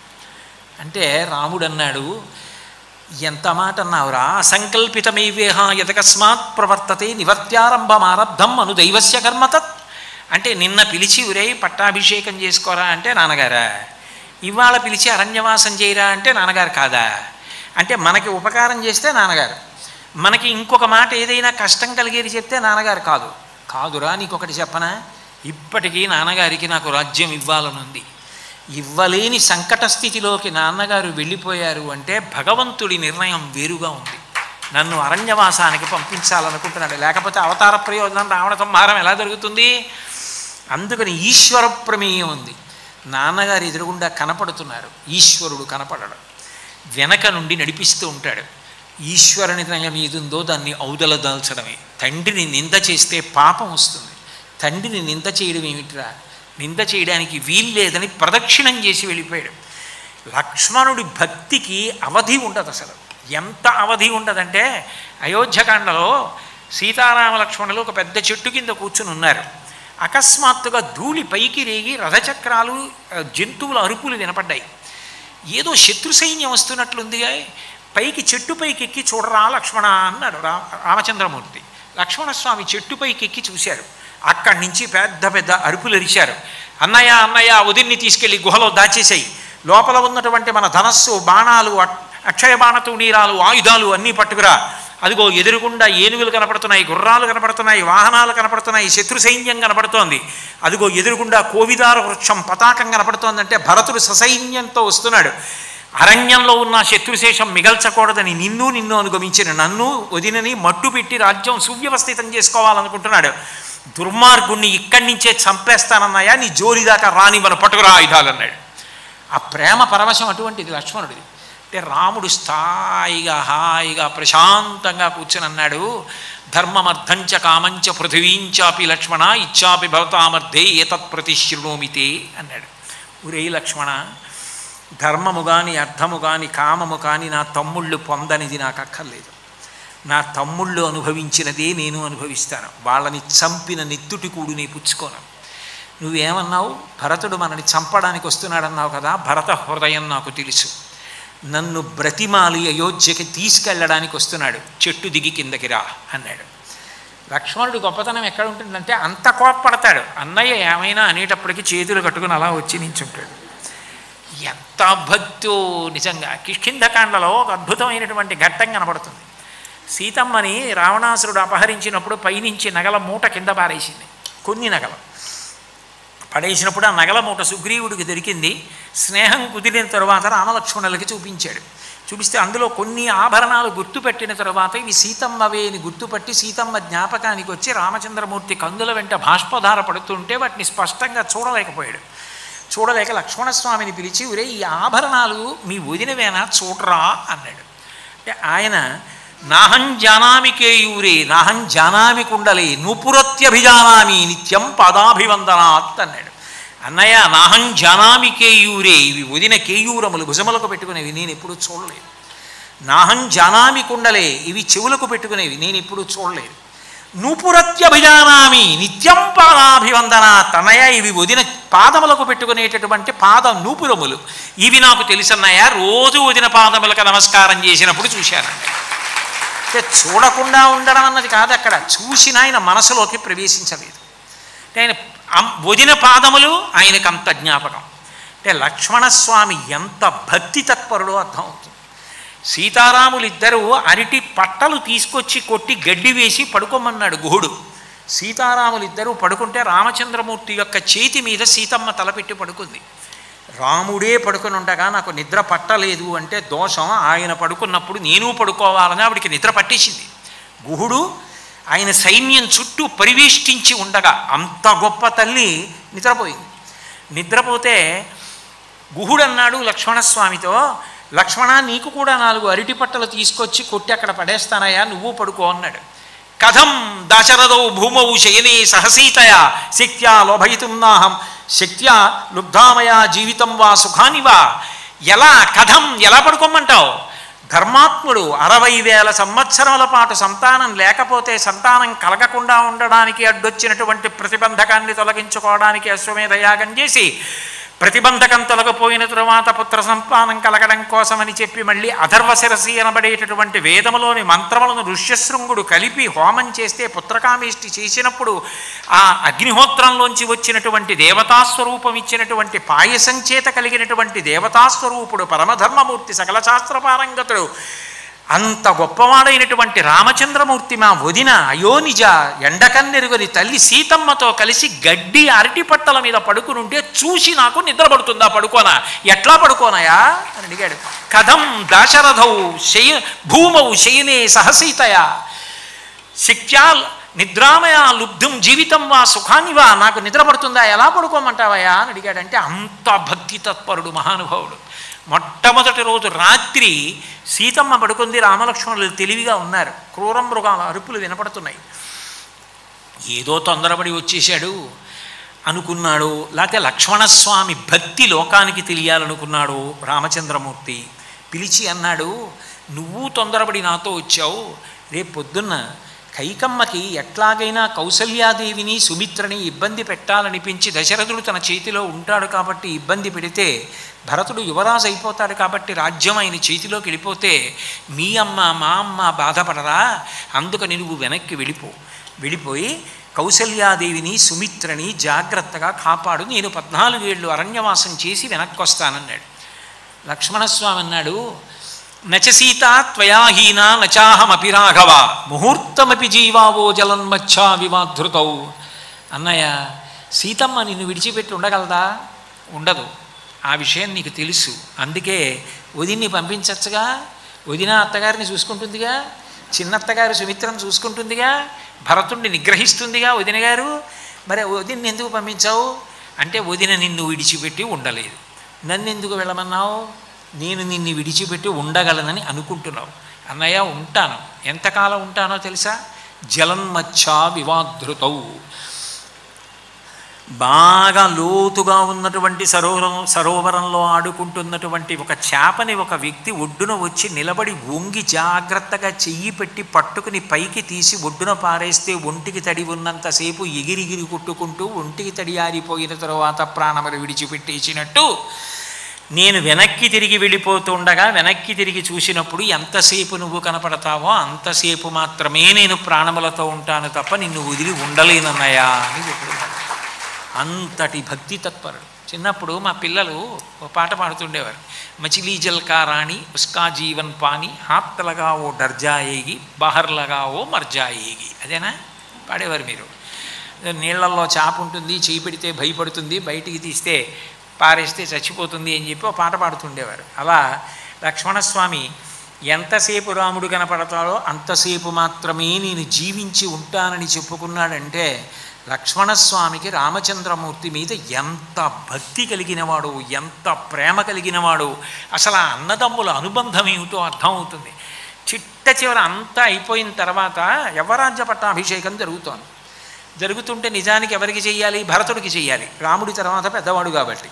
కానీ ఇంతకాలం అన్నయ్య వెంట వెళ్ళాను, 14 ఏళ్ళు కష్టపడ్డాను, నన్ను కనీసం యవరాజ్య పట్టాభిషేకం చేసుకో అని కూడా అన్నయ్య అనలేదే అని లక్ష్మణుడు అనుకుంటాడేమోనని రామచంద్రమూర్తి పిలవడం కూడా చాలా గమ్మత్తుగా ఉంటుంది. అతిష్ట ధర్మజ్ఞ మయాస హేమాంగాం పూర్వరాజ్యాం జుషితాం బలీన అన్నాడు.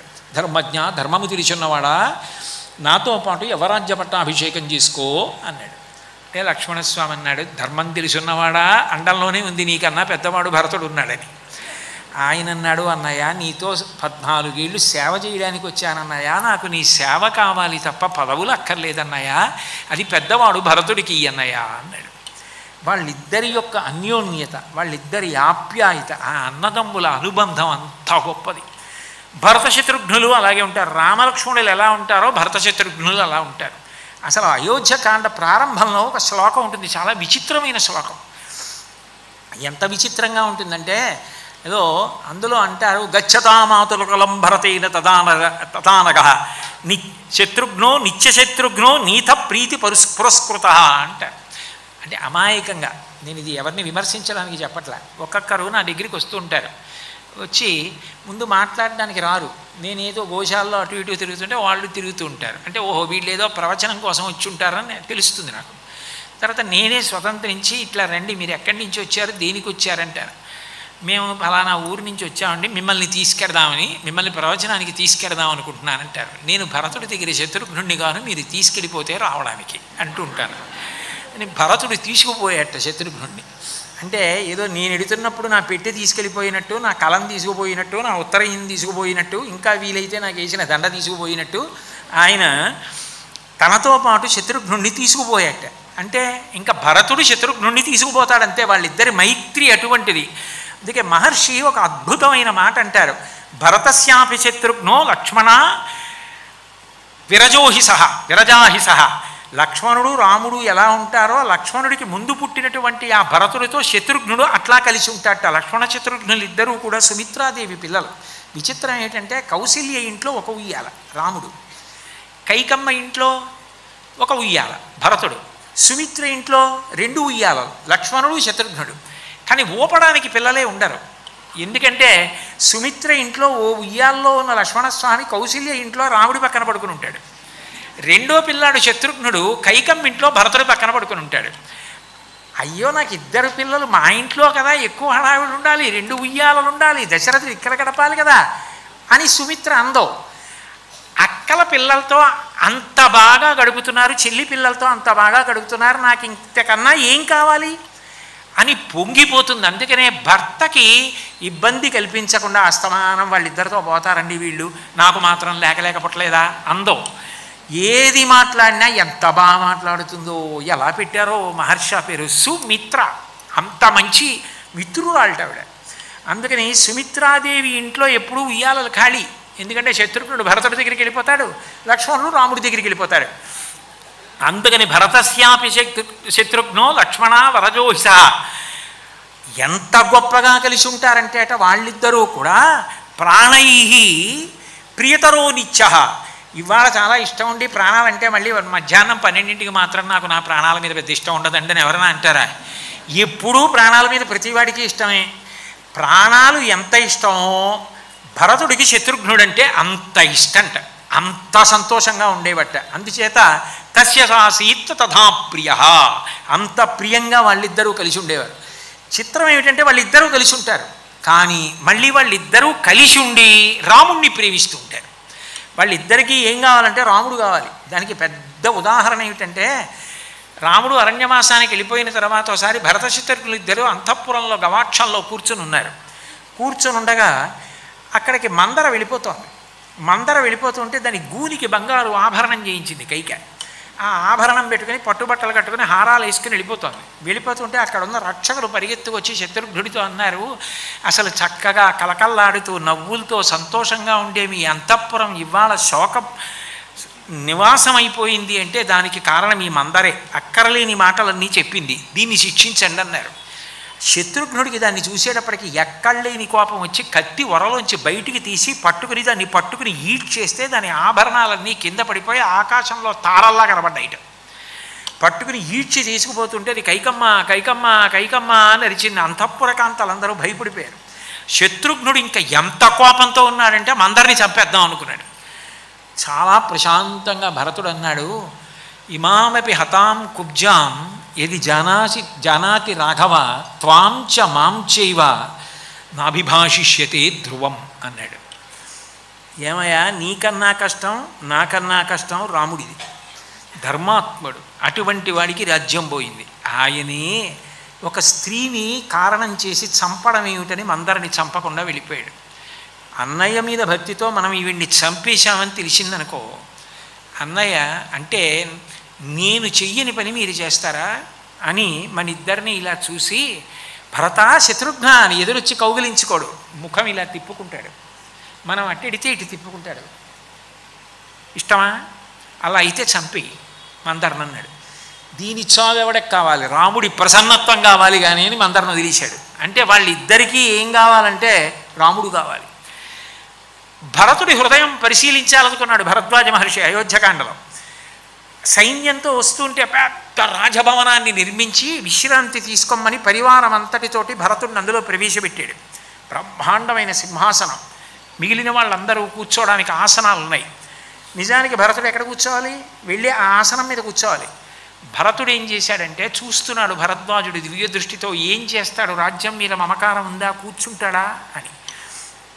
చేతిలో చామరం పట్టుకుని మంత్రి కూర్చునే ఆసనంలో కూర్చుని ఆ ఆసనానికి వింజామర వేశాడంటే రాముడు కూర్చున్నాడని. దాని మీద రాముడు కూర్చోవాలి తప్ప నేను కూర్చోకూడదు. ఇది భరతుడి భక్తి. అచచ క్షేజసద్భావం లక్ష్మణస్య మహాత్మనః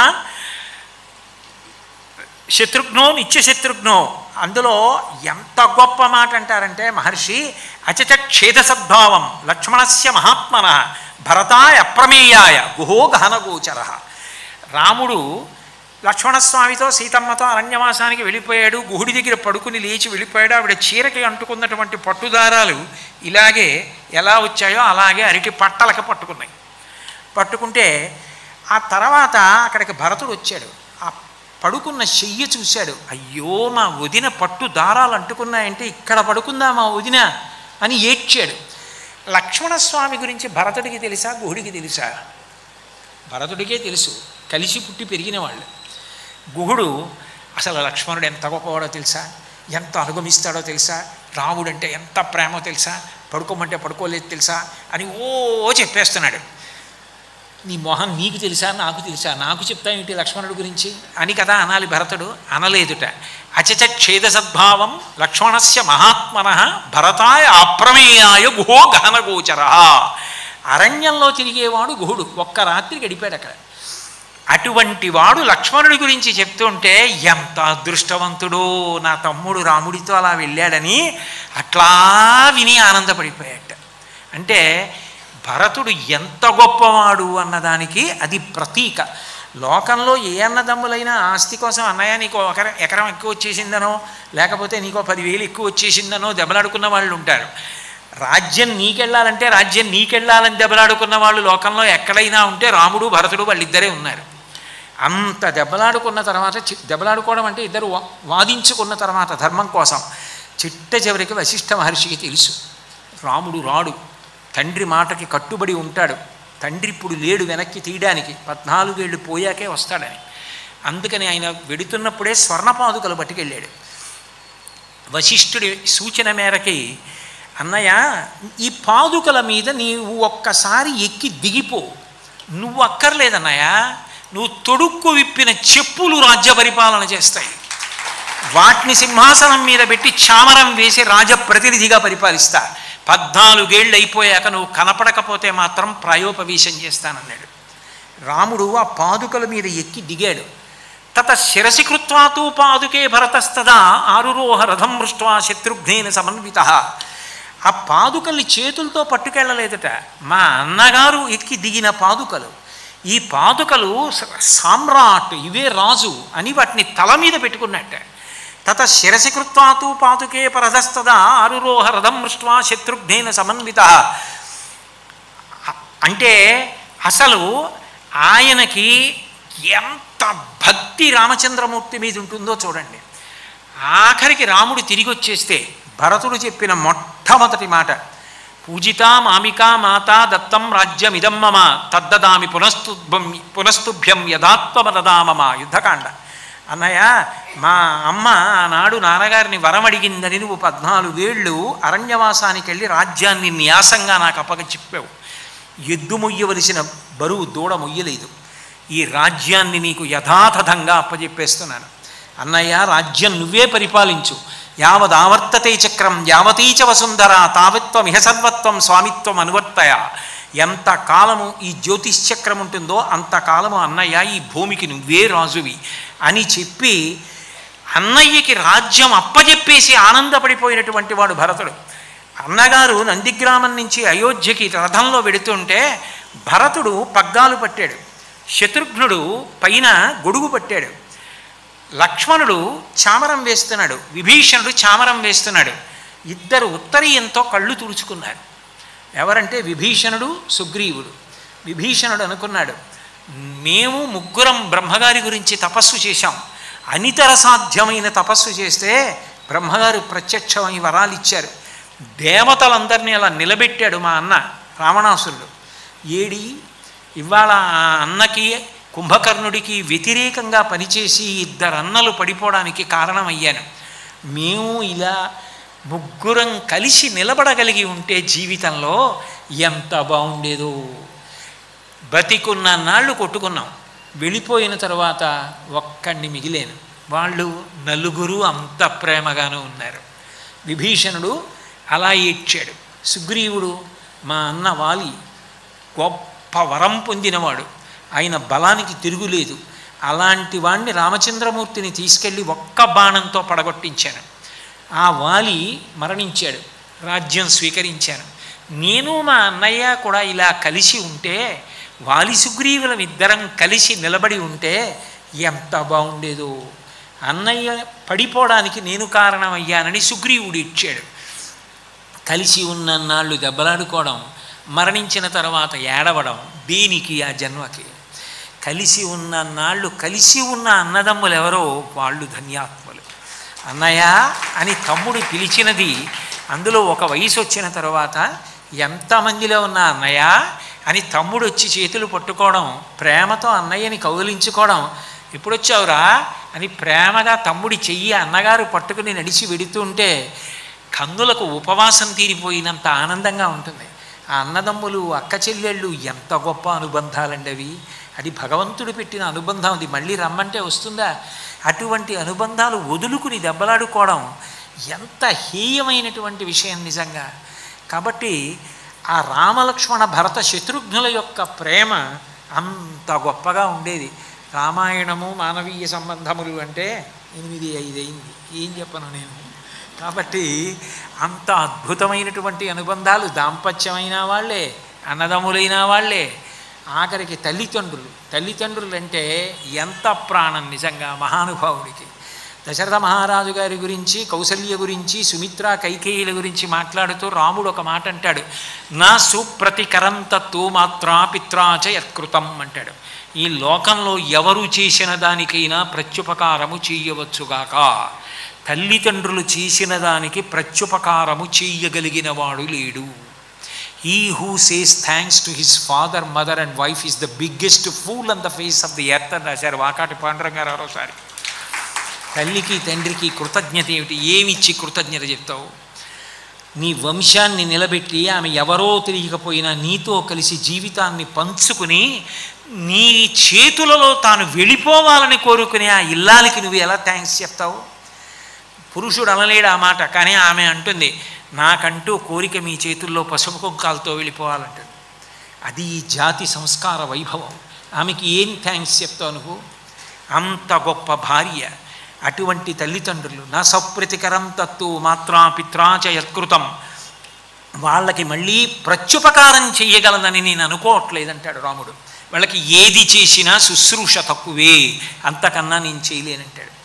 చైత్ర శ్రీమాన్ అయం మాస పుణ్య పుష్పితకానన యవ్వరాజ్యాయ రామస్య సర్వం మే ఉపకల్ప్యతాం. ఇది చైత్రమాసం కాబట్టి నేను ఈ చైత్రమాసంలో రాముడికి యవ్వరాజ్య పట్టాభిషేకం చేద్దాం అనుకుంటున్నానని తానే ముహూర్తం పెట్టేసుకున్నాడు దశరథ మహారాజు. తెల్లవారి రామచంద్రమూర్తి వచ్చి పట్టాభిషేకం చేసుకోవాలి. రాత్రికి రాత్రి కైకమ్మ 2 వరాలు అడిగింది. నవపంచచ వర్షాణి దండకారణ్యమాశ్రిత చీరాజన తథాధారి రామో భవత తాపస అభిషేక సమారంభో రాఘవస్యోపకల్ప్యతాం అనేనైవాభిషేకేన భరతో మభిషిచ్యతాం.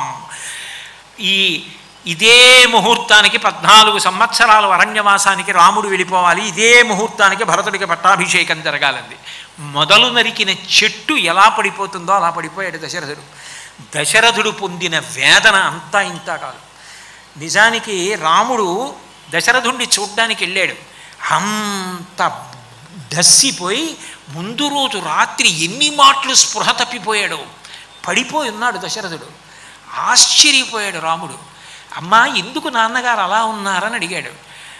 ఆయన మాట నువ్వు నిలబెట్టావో అని మీ నాన్నగారు బెంగ పెట్టుకొని నువ్వు నిలబెట్టి అయోధ్య వదిలిపెడితే తప్ప అన్నం ముట్టను, స్నానం చెయ్యని అన్నారంది కైకమ్మ. ఏం చెయ్యాలమ్మా అని అడిగాడు. రాత్రి 2 వరాలు ఇచ్చారు, నువ్వు అయోధ్య విడిచిపెట్టి అరణ్యవాసానికి వెళ్ళిపోవాలండి. ఇంకొకడైతే పట్టాభిషేకం కాసేపట్లో.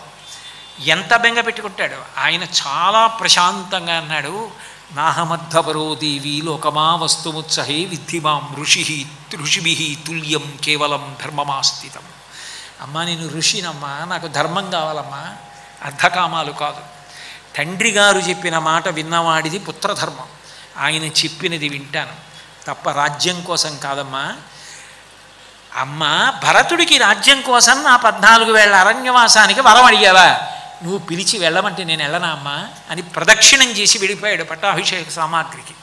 తల్లిదండ్రుల మీద అది రామచంద్రమూర్తి యొక్క గౌరవం. అసలు ఆ తల్లిదండ్రులంటే ప్రాణం పెట్టేస్తాడంతే. ఇంకా సాధారణంగా మనం అంటాం రాముడు పితృవాక్య పరిపాలకుడు, తండ్రి ఏం చెప్తే చేస్తాడంటాం. దశరథుడే రాముణ్ణి పిలిచి ఓ మాట అన్నాడు, ఆయన అన్నాడు, ఈ నిజానికి ఈ రాజ్యం ఉన్నదే, ఈ రాజ్యం నాది కాదు, పెద్ద కుమారుడివి కాబట్టి నీకు చెందాలి.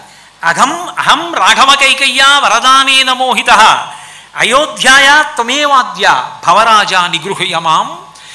పెద్ద కొడుక్కి రాజ్యం వెళ్ళడం ఇక్కడ ఎప్పటి నుంచో వస్తున్న సంప్రదాయం, కాదనడానికి నేనెవరినిరా, నేనెవరిని ఇవ్వననకూడదు. కానీ కైకమ్మ రాత్రికి రాత్రి హఠం చేసి వరం పొందింది, నువ్వు ఒక పని చేయి, రాజ్యం వీరభోజ్యం, నన్ను యుద్ధంలో ఓడించి, పెద్దవాణ్ణి నీతో యుద్ధం చెయ్యలేను, ఓడించేసి నన్ను కారాగారంలో పెట్టి నువ్వు రాజ్యం ఎలుకో. రాముడు రాజ్యం వెళ్తున్నాడని కారాగారంలో చూస్తూ నిన్ను చూసి బ్రతికేస్తాను రా అన్నాడు. రాముడు అప్పుడు పితృవాక్య పరిపాలకుడు, మా నాన్నగారు చెప్పారని కారాగారంలో పెట్టి రాజ్యం ఎలుకోవచ్చు.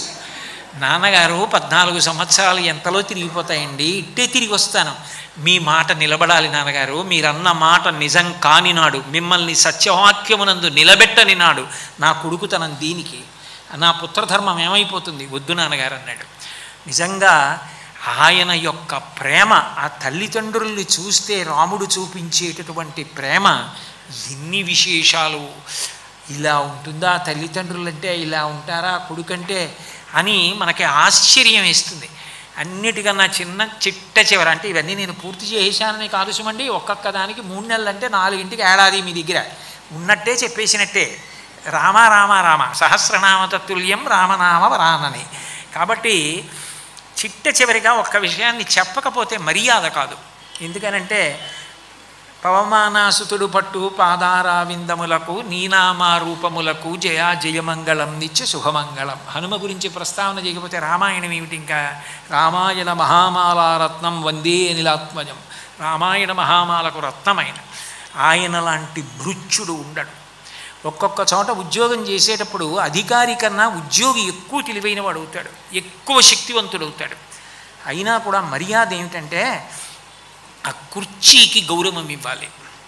ఆ కుర్చీలో ఎవరు కూర్చుంటున్నారో వారు పూజనీయులు, వారి ఆదేశాన్ని మనం వినాలి తప్ప మనం తెలివైన వాళ్ళమని చెప్పి వాళ్ళ చెప్పుల్లో కాళ్ళు పెట్టి వాళ్ళు తెలివి తక్కువ వాళ్ళు అని మనం నిరూపించే ప్రయత్నం చేయకూడదు.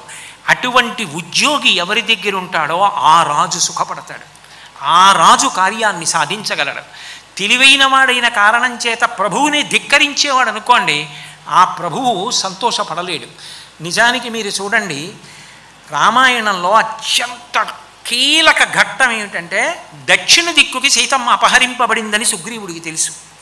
అన్ని దిక్కులకు వానరములను పంపించాడు మర్యాద, ఏమో ఎటు తీసుకెళ్ళి దాచాడో ఎవరికి తెలుసు. కానీ లంక దక్షిణ దిక్కునుంది.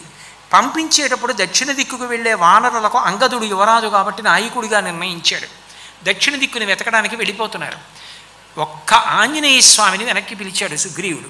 పిలిచి ఒక మాట అన్నాడు, గతిర్వేగశ్చ తేజశ్చ లాఘవంచ మహాకపే పితృస్తే సదృశం వీర మారుతస్య మహౌజస. కిష్కింధకాండ. హనుమ, నీలాగా గతి అంటే ఒక మార్గంలో వెళ్ళడం, వేగం, బుద్ధిబలం, ఇవి ఒక్క మీ తండ్రి వాయువుకున్నాయి, నీకున్నాయి. ఆయన దూకగలడు, నువ్వు దూకగలవు, అంత శక్తివంతుడివి. ఇది ఇతరులకు లేదు. త్వయ్యేవ హనుమన్నస్తి బలం బుద్ధి పరాక్రమ దేశకాలానువృత్తిశ్చ నయశ్చ నయపండిత. దేశకాలములకు అనుగుణంగా ఎక్కడ తగ్గాలో ఎక్కడ పెరగాలో నీకు తెలుసు. ఇది లేనివాడు కార్యాన్ని సాధించలేడు. హనుమా, నిన్నే నమ్ముతున్నాను, నీ వలననే నా మాట నిలబడాలి, నీ వలననే కార్యము సాధింపబడాలి, సీతమ్మ దర్శనం అవ్వాలన్నాడు. ఒక్క హనుమని పిలిచి మళ్ళీ సుగ్రీవుడు మాట్లాడాడు. ప్రభు అంటే ప్రభువు నమ్మకం ఈయన మీద ఉంది. వెంటనే రాముడు పిలిచాడు ఆంజనేయ స్వామిని. పిలిచి దదౌ తస్య తతప్రీత స్వమానాంకోపశోభితం నంగుళీయమభిజ్ఞానం వాయుపుత్ర రాజపుత్రాహ పరంతప.